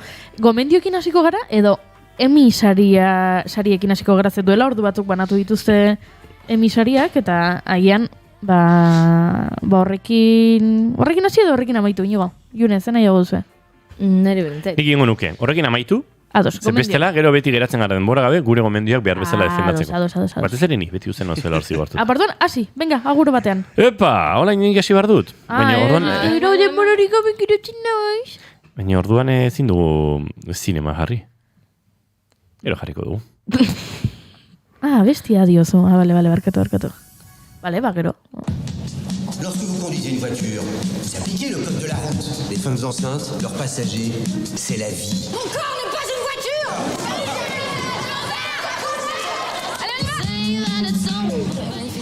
Hau da nere proposamena, pelikula bat da, pelikula oso udatiarra, oraindik irailean aste honetan gainera eguzkia dugu Euskal Herrian, eta badago ez, udaren nostalgia bat, edo uda ezin askatu bat, nere proposamena hauxe La Belle Saison, edo udako amodio bat, un amor de verano bezala ere iritsi zen gurera. Pelikula udatiarra diotze alaxe da, udan zehar gertatzen da, eta paisajistikoki ere Paristik, nolabait Frantziako kanpinara edo nekazal girora iristen den pelikula bada. Elkar maitatzen hasten diren bi emakumeen arteko historia bada, beraietako batek ez du bere izan lesbiano izan edo izan bisexualitatearen berri, baina pertsona hau ezagutzerakoan hasiko da deskubritzen alako sentimendu batzuk, eta guztia gertatzen da ikaragarri politikoa den testuinguru batean, 70ko hamarkadako Frantzian, mugimendu feminista ari da borrokan, ez dakite indartsu dagoen momentu horretan, baina ari da dagoeneko ez, nolabait Frantziako feminismoaren tradizioari eta mugimendu jarraiki eta olako borroka giro batean. Kritiko batzuk La Vida de Adele edo La Vida Adelen pixkate giroan kokatu dute, baduelako nolabait espiritu askatzaile hori, baduelako bi emakumeen arteko harremana kontatzeko joera edo indar hori ere, eta eskertzen dizuet hiruroi nire begira zegotea inor. Iasan mugikorrarekin super ondo izatea hirurok. Oso ondo izatea. Ze mugikor? Teklatuarekin, baldio. Baina, zelitxan... Ez, osea, oso ondo ari zarete, Ados, vale. Oso ondo ari zarete. Zertan ari nintzen, baina. Apuntatze dugu ego juri? Ados, apuntatu zerrenda horretan, vale. Apuntatu. Vale, oso ondo. Hori La Belle Saison, esan da bezala, hemen Cécile de France eta Isia Igelin dira protagonistak, bigarren hau niretzako bereziki ondo dago pelikulan, gainera, duela gutxi Mi Camino Interior, biopip literario batean egonda du Jardinekin batera, eta oso lan ona egiten. Eta batez ere azpimarratuko nuke zuzendaria bera. Nik ekarri dut La Belle Saison, badelako niretzat oso pelikula ederra, eta esan da bezala uda giro horretan indartsua, era berean kontatzen du nola Parisen bi emakumeen arteko harreman hori 70ko hamarkadan gutxi gora bera hiriaren indarrean gerta daiteken, baina aldiz bere bi protagonizetako baten herrira joaten direnean eta nekazal giroan eta nolabait hain kosmopolita, hain aurreratua ez den gizarte horrekin topo egiten dutenean gertatzen den, zailtasuna harreman bezala aurrera egiteko. Baina Catherine Corsiniren zinema bereziki gomendatzen dut, bi izenburu, biak oso politikoak, bere zine guztia oso politikoa da, bat La Repetition, ez da egitorrela oskatzen den, La Repetition edo La Repetición. Horre ere, bi emakumeen arteko historia kontatzen du, aspaldi euren bideak zabaldu dira, eta berriro elkar topatzen dutenean zer gertatzen den euren artean, nahiko zinema minimalista da, baina era berean oso intimo eta oso indartsua. Eta bestea duela... Eretza da, pixkat Carla Simon. Carla Simon zuzendariaren lanak eta Catherine Corsiniren lanek badute... parekotasun... Haien udara da, baina... Baina udara eta politika, ez? Bai. Politika udara giro horrekin kontatzea, edo... Bai. Bai, eta herria, eta herri txikiak, eta bai, uste dut baduela hor zerbait, bere antzekotasun bat. Bai, izan liteke. Eta duela urte gutxi estrenatu zuen La Fractura, ez dakit La Fracture nola oskatu gara, nola zerbait ez Imanol? Bai. Efectivamente. Parixen bila eta pasata gero frantzesa asko hobetu du Imanolek. Nik ez, baina berak bai. Hemen txaleko horien mugimendua da pixka eta bia puntu, baina berriz ere historia oso politiko bat, txaleko horienetatik aratago eta txaleko horiekin lotzen doana. Eta hemen agertzen dira Victoria Bruni, eta ez da egin nola oskatzen den, azbestaseko Marin Foix. Boa. Foix dieresis o gainean dauka. Bai, Marin Foix, berez Foix foie idazten da frantzesez, beraz ez da egin. Hemen ere ikararrezko interpretazio indartsuak, ez dakite zuzendariaren meritua den horrelako aktoreak bere pelikuletan eukitzea, horrek bakarrik suposatzen duen, edo akaso Corsini bada oso aktore zuzendari ona, ez? Hori Manol, badago dualitate bat bezala, ez? Zuzendari batzuk badute edo baduzue aktorekin lan asko egiteko joera, eta beste batzuk ez dira inbeste sartzen interpretazioan, da aktorearen joera hori gehiago uzten dute, horrelako dualitate bat izan tetaz hitz egin dezakegu. Bai, zuzendari nik uste beti nabarmendu izan ditut, alde batetik irudia lehentasun ematen dien zuzendarik, eta bestalde aktorei lehentasun ematen dienak. Nik ezagutu ditut zuzendari asko, irudia apenas ikuste ez dutenak, eta gehiago zentratzen diela aktorean lan honaz, edo dialoga ondo da hon, edo dena errespetatzen den, eta beste batzuk aktorekin intzaiten ez dutenak eta zuzenen irudiai pendiente daudenak, eta dena polita eta ez dakit, erakargarria izango dan horrein behi da dauden. Eta horrelakoetan, normalan lantaldean egoten da gero norbait zuzendari laguntzaileren bat, edo igual aktorekin lan gehiago egingo duena, ez? Bai, gero baita hori lehenago erabakitzen da, proiektuan arabera, igual, ez dakit, zuzendariak beak esaten du bida, garrantzia emango diot, baina beste bat pertsona etortzeko hori ja, edo bestela zuzenen esaten du, ez da garrantzitsua eta aurrera. Zu normalean aktorearekin lan asko egin zalea zara? Bai, ni irudia lehentasuna bai ematen diot, baina ez da, niretzako ez da ingarrantzitsua. Osea, lehentasun gehiago eman izan diot entxegukitxai, aunque beti ezin da, eta ez da nahi beste ensaio itxeko gai batzutan ez gea, baina nik esango nuke gehiago naizela aktorekin lan iteko zalegoa. Hementxe, Catherine Corsiniren zinea, eta bereziki, nik uste, abia puntu La Belle Saison izeneko pelikula, esan da bezala. Oso pelikula udatiarra, era berean pelikula gogor xamarra, eta oso pelikula politikoa, eta niretzat ondo eginakoa, hauxe da nire gaurko proposamena. Urteko edo zein momentutan ikustitzakezue adibidez, oso udaran oinarritutako pelikulak, edo Gabonetan oinarritutako pelikulak? Nik normalean gabonetan oinarritutako pelikulak baztertu egiten ditut, saiestu egiten ditut, baina... Baina berena da, igande gau baterako. Txalde bat. Bale, imaginatu ez direla Gabonak, baina badela, oinarritzen dela, eski estazio batean gertatzen dela, eta hori dela trama guztia bertan dagoela, eski estazio batean. Hori ez du zertan Gabonak izan, eta Gabon giroko oso Christmas izan, baina izan daiteke, hori negua, hori ere baztertu egiten duzu? Ez, negua ez dut baztertzen, Gabonak bai, baina alderbez, udara askotan bilatzen dut. Urtean zeharren neguan askotan behar dut, ez dakit, udarako argi hori, zine frantziarrak asko egiten du hori, zine katalanak ere bai, dauka joera hori ez, uda asko erakusteko, eta udan gertatzen den argi berezi hori kontatzeko, eta nik urtean zehar batzutan bilatzen dut argi hori, eta zine horrek nolaiteko asetasuna ematen dite ordu aldaketa ostean eta egunak motz xamar diren garaioietan. Esan barrauketola, detaile txiki bezala, ondala lagun bat uda hontan Euskal Herrin grabatzen, uda inguruko pelikula bat, beraien helburua zela... Eta kristonak ostazaio. Ze, klaro, beraien helburua zela, buztua entortzen geha, unbez inguratutako udaleku batzuk grabatzea, eta, grabatzen dugu plano bat, umea parrez daola eta dialogo bat soltatzen dula, eta kontraplanoa juten geha, osea, beste aldea grabatzea juten geha, eta beste alde guztia dago iluna.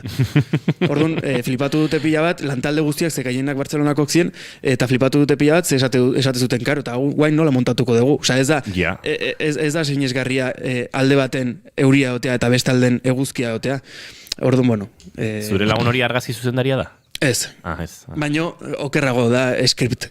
Wow. Bere lana dela, hori, kontinuidade hori. Da igual horregatik kontatu ziten zehazki anekdota hau, baino. Ja, flipatzen egon zan, plan, ikusi urrengo teika eta bapatean pasatzen da hemen. Honek ez digu balio edo. Edo 10 minutu lehenago kiston ekaitza eta 10 minutu berandugo kiston eguzkia. Orduan, igual baita horti badatorrela, Kataluniatik datorren zinema igual da oso beroa, beroa bestek ez daulako, eta hemendik Euskal Herritik datorren guztia igual oso iluna laino bestek ez daulako. Ba, izu, aztertzeko, bueno, nire proposamena horixe, labelzazon, eta zuenek, zein dagokio? Oiuri. Bai, niri dagokik, zergatik. Takit. Perfect Couple ekarri dut nik, badaukagu trailerra? Vale. ¿Estoy bajo arresto o puedo ir a comer algo? Ellos son ricos. Mata a alguien y te sales con la tuya. Somos la familia perfecta. Ai, barkatu, Ari nahi sentitzen egazkin batean bezala. Izan gaitezen pixkat buruak irikitzagun, eta doblaje gaztelaniazko doblajea onartzen dugu bezala, hau da, Espainia. Bai, onartzen dugu. Nik ingelesez ikusi dut telesaia. Kontua da, espero genuela jatorrezko bertsioan trailerra, eta horrek... Hoi da. Orduan, nik enuen espero Nicole Kidman...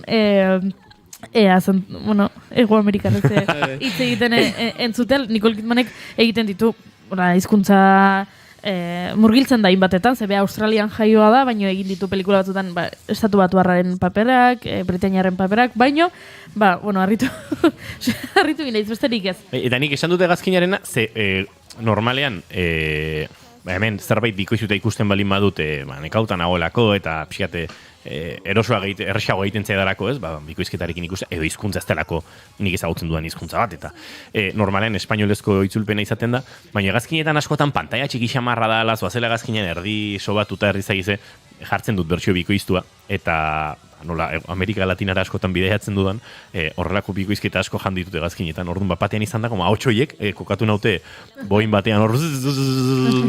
Nahi eta bilatutako gauza bat izan da. Eskerrik aski, Manol. Nahi zenuen ere bidaia herrimin hori, bidaia nostalgia hori ekarriz. Bai. Ziona. En el momento en que sientan que pierden... Julen Goikotxeak idatzi digu, nik galdetzen dudanean nola oskatu behar diren gauzak frantzesez, esan du, jakingo balio bezala indie pronuntziazioa. Ideia arrastik ukigabe.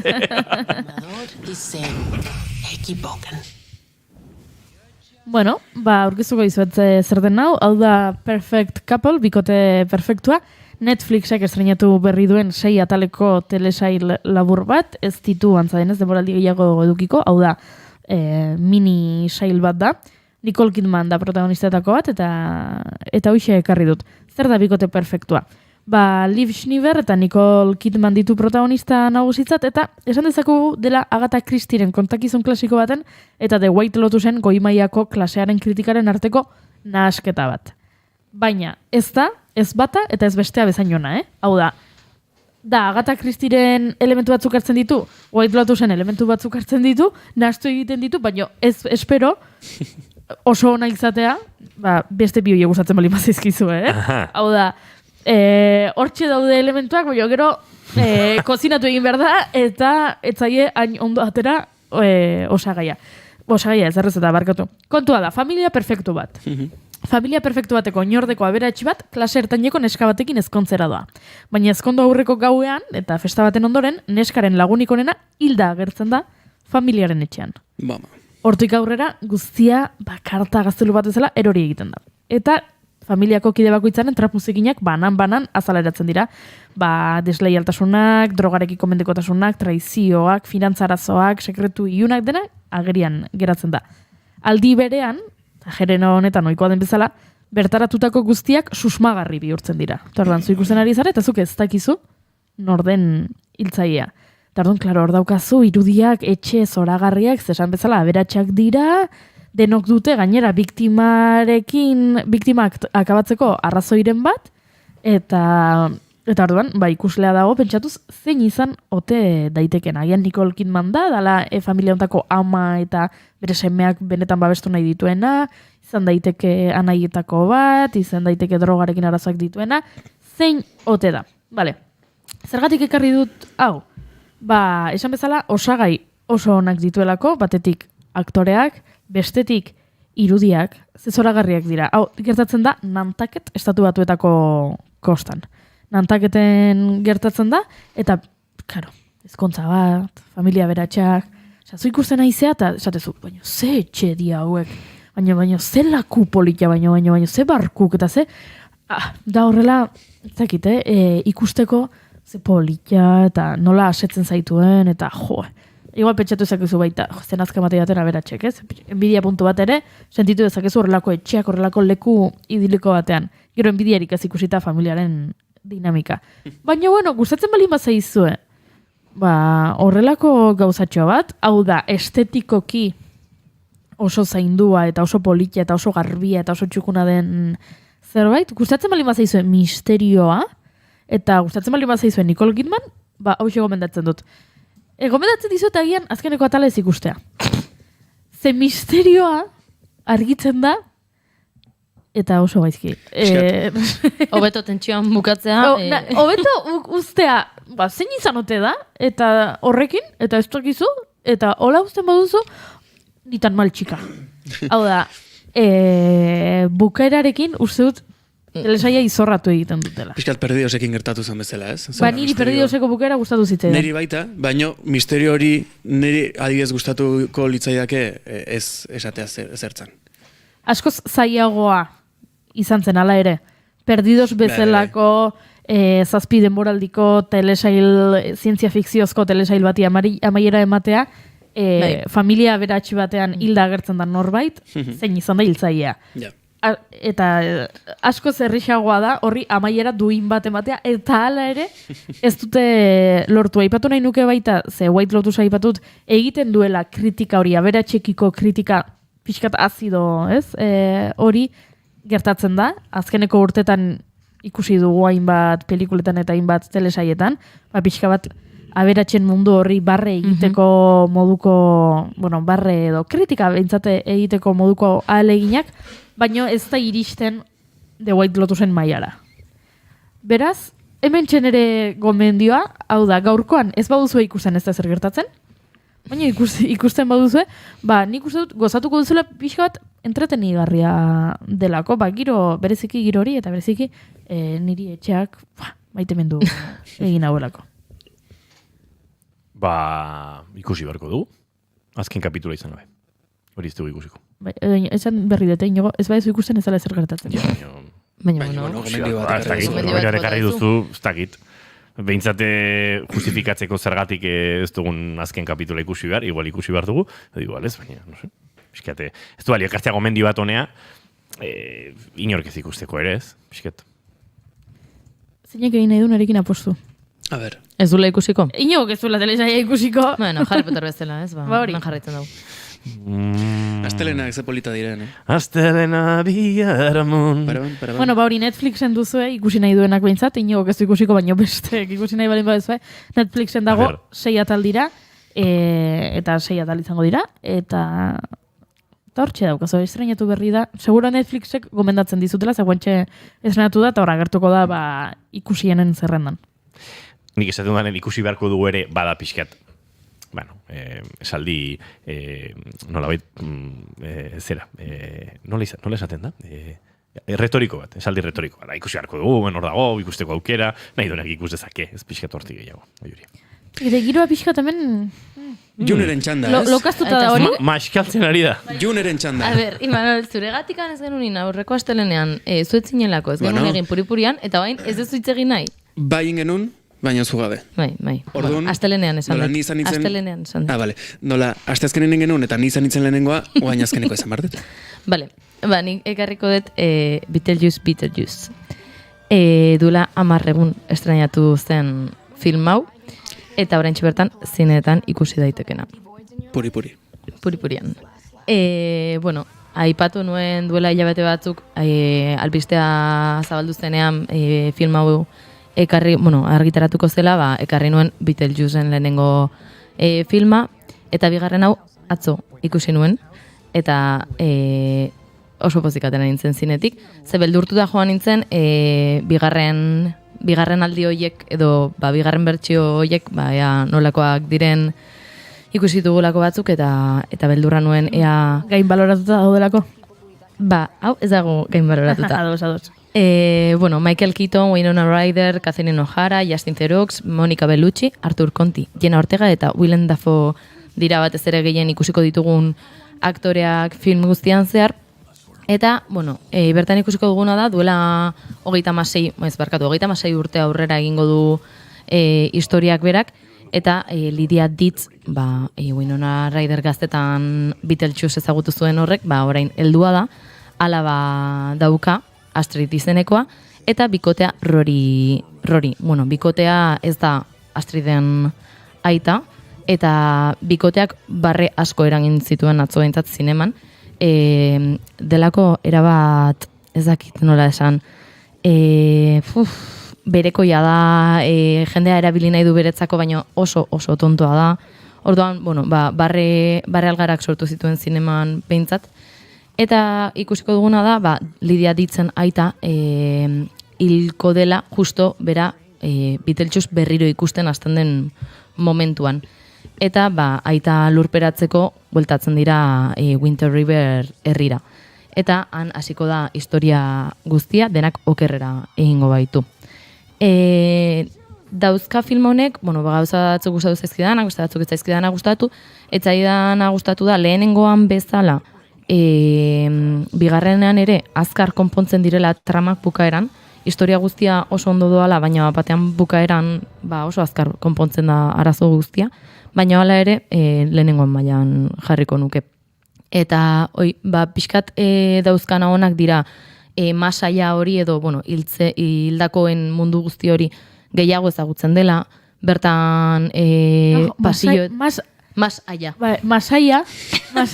Masaia, mofletea, ulertu dut, eta nintzen ulertzen... Nik bai. Egia esan, masaia hori baino gero, puntuatu nahiz igual etzala. Masaia, bale. Aratago. Bai. Bueno, ez dakit, masaia kontzeptua, el masaia esaten den hori... Aratagoa. Guau. Imanol, ez... Araindi. Nola? Araindi. Ez, araindik ez da nire txanda, ez? Bueno. Oso txarra izan da txiste hori. Jarraitu ingo dut. Hori, pasillotan zehar mugitzen dira, hango burokrazia guztia ikusten da, eta hemengoarekin antza pixka bat baduka, eta makillajea, arropak zoragarriak dira. Tim Burtonen esentzia, argia da, eta ni Tim Burton aintzalea naizen enean, maite mindutatera naiz zinetik, eta azkeneko gauza aipatzekoa da, zoragarria izan dela, pelikula atera baino lehen egin duten publizidadea. Izena izan ziteken Beetlejuice 2, eta izan da Beetlejuice, txiste horri keinu egitez, 3 aldiz esan behar da Beetlejuice bera agertzeko. Gainera, lehenengo filma bukatzen da Beetlejuice dagoela itxarongela batean, eta tiket bat hartzen du, eta tiketa infinitua da zenbakia, oraindik tokatuko zaion itxarotea, tokatuko zaion guztia asko izango da, eta lehenengo kartela hori izan zen. Tiket horietako bat luzea, baina data agertzen zena. Bigarren kartelean agertzen zen Beetlejuiceen hankak ikusten ziren itxarongelan eserita, eta bere ondoan jartzen zuen eternidade bat itxaron duzu film hau ikusteko berak itxaron duen bezala. Eta, publizidadea ere oso ona izan dela, eta nire gomendioa, oraintxe bertan, zinetan da. Esan du Winona Ryderrek urte asko pasa direla lehenengo pelikulatik, eta zergatik pasa den hainbeste Jenna Ortegaren zai zeudelako. Eta benetan, Jenna Ortega perfektua dago pelikula honetan. Horrelako estiloko pelikulak asko pegatzen diote Jenna Ortegari, miércoles Adams ondo erorizitzen bezala. Thank you all for coming to this special occasion, but right now would like a little privacy. Bueno, ikusi beharko duzue, nik ez, bestela esango dute gero, berzari nintzen esaten, ez dudala ikusiko pelikula, beraz, ikusi beharko duzue, zuek ikusi beharko duzue, edo Goiurit Imanolek ikusiko dute bestela. Nik aitatu dizuet, giro honetako pelikulak, ez direla nire gustokonak, beraz ziurrenik ez dudala ikusiko. Nik ez dut gezurrik esaten. Opa, nik ez dut gezurrik esaten beste batzu bezala. Eren elipsia zegoen hor. Bai, baina hala ere, ulertzen dudala, pelikula honek sortu duen zaleen arteko eromen hau. Ni ere, pixkate morro maten ditu nartzea, baina zure barku berean nago, kasu honetan. nik zeiut nahi nire barrukoan. Txitxua! Salto uretara. Txitxua! Hartu, piragoa eta segi nire barkutik. Txitxua! Zinei, bakean hemen, eguzki hartzen. Do you have a picture?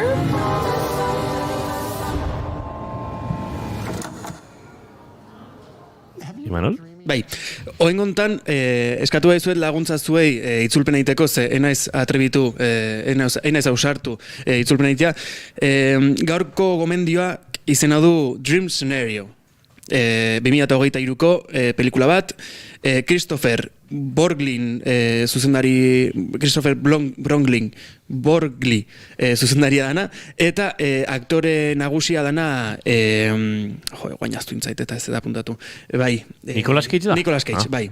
Dago, oso zahartuta, karakterizatuta, eta... Azkeneko urtetan egia esan inditu pelikula oso bereziak, Nicolas Cageek eta oso arraroak, eta hau erasango nuke dela bere arraro hoietako bat. Ez arraroena, ze oso pelikula arraroak inditu, baino hau hoietako bat. Demagun, derrepente esnatzezatela egun baten, eta zuen inguruko jendeak esaten dizuela, amestu dutela zurekin. Eta amets hortan... Askotan gertatzen zait. Amets hortan ez dezula zuk ezerrezin. Hau da, agertzen zea eta juten zea. Eta zure inguruko pertsona guzti horiek daukete amets berdina. Igual leku ezberdinetan, garai ezberdinetan, baino ametsa berdina dela. Eta zurekin baita ere? Bai, zurekin. Pertsona guztiak amesten dute zurekin. Ados. Eta amets hori ez da errepikatzen bakarrik zure lagun arten, baizik eta mundu guztin. Hau da, mundu guztiko pertsona guztik, pixkanaka, egunak aurrera dihoa zen einen, amesten dute, amets berdinakin, eta amets hortan zu agertzea zuri ezagutzen ez dizutela. Osa, Kambodiako gizon batek ametxe egiten du Imanolekin, adibidez. Hori da. Wow. Ba hori da, pelikula honen premisa. Protagonista da unibertsitateko irakasle bat, nun bere bizitza dan oso normala, ez duen aparteko ezer eziten, eta baten bere bizitza aldatzen da mundu mailan ezagutzen ditzen dalako pertsonak berarekin amesten dutelako. Eta iruditzen zaiten pelikula bat oso berezia, eta egia esan, ez dakit, pixka dator gero ondoren garatzen dute baita hau, baino dator influentzia ezberdinetatik, eta iruditzen zait dela pelikula bat, hasiera batetik, ikusten hastezala eta esate dezula zein interesgarria, eta geroz da gehiago ikusi, bukaera jakiteko gogoa dezula. Ze karo, hori permisa ezela oso interesgarria da, baina nola bukatze dezu hori, ez? Nola bukatzen du garatzen gauza guztionek. Eta esan marrauket, aipatu bezala, Nicolas Cage oso ondo ikusi nula, bere Pik pelikulan baita oso karakterizazio berezia zeukan eta pertsonaia ondo garatzeko aukera eman zioten eta beak erronka hori hartuzun eta ondo defendatuzun. Eta oain gontan baita, Dream Scenario hontan, iruditzen zait, zala pertsonaia oso zail bat, aktore bezala erronka bat iruditzen zait, eta oso ondo aprobetxatu eta oso ondo defendatu duna. Imaginatzen zuen konversazioa, pertsona batetaz, diezaiogun Michael, edo Mikel agertzen dago guztion ametxetan, baina ez da existitzen. Bueno, ez dugu ezagutzen. Da pertsona bat, beste herrialde batekoa. Eta gure artean da, gaur ametxein dut Mikelekin, eta pasazeit hautau, eta nire, bai, eski Mikelek nire ametxein hautau, eta oso... Premisa oso interesgarria da. Bai, eta batez, telebistan agertzen dalako, ze bere gertuko jendeak amesten du horrekin, eta notizitan edo sare sozialetan partekatzen dute, eta apaten, bere aurpegia azaltzen danen telebistan, mundu mailako pertsona ezberdinak esate dute, baino horrekin haitu naiz azkeneko 4 egunetan amesten, eta ez ezagutzen ezertaz. Orduan, bai, iruditzen zait oso interesgarria. What do you mean? It's embarrassing. Which part?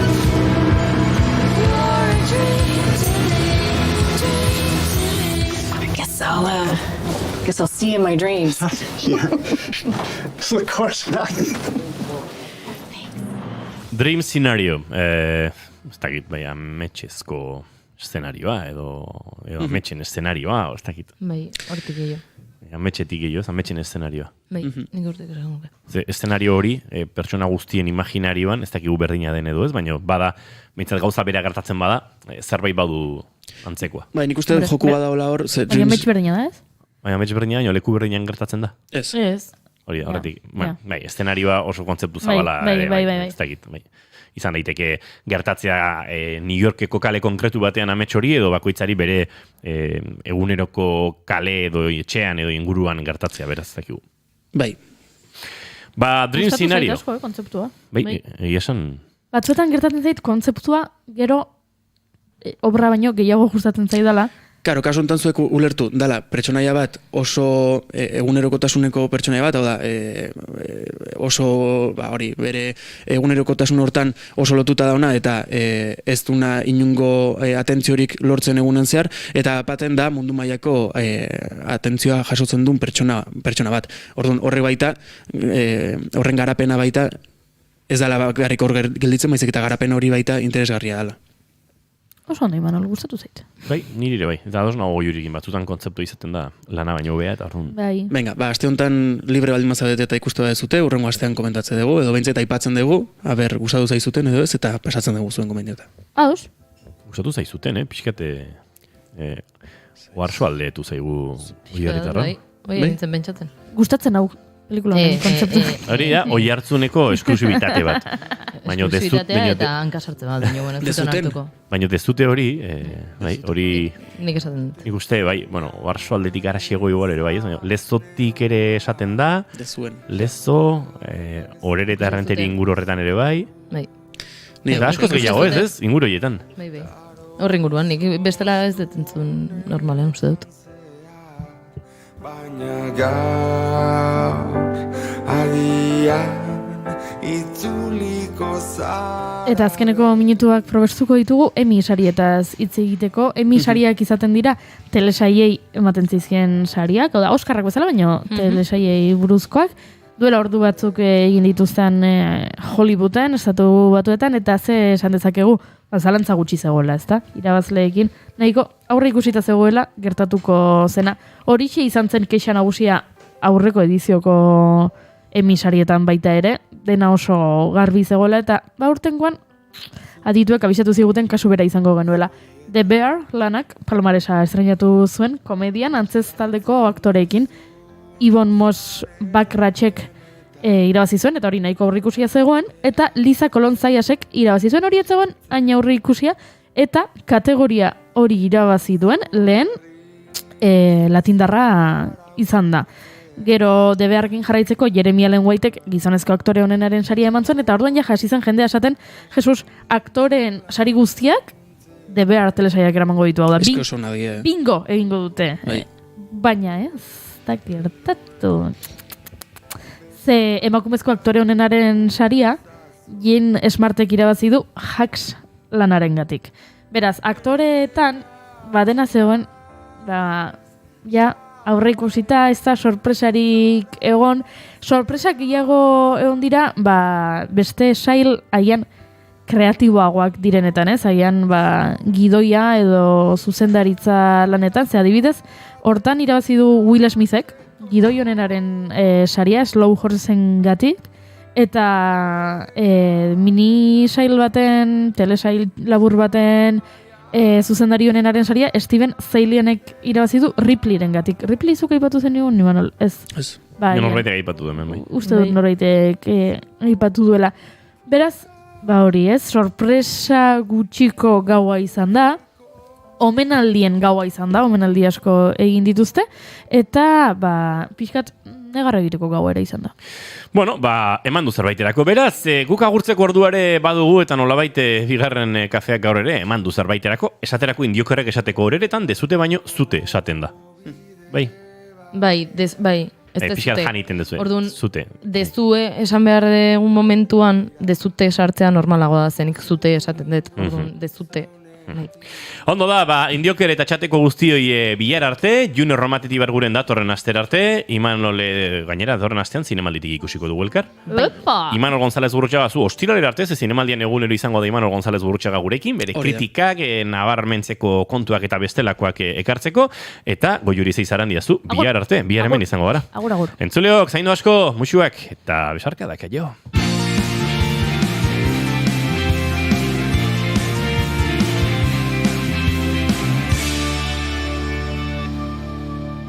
Keep calm and bigarren kafea.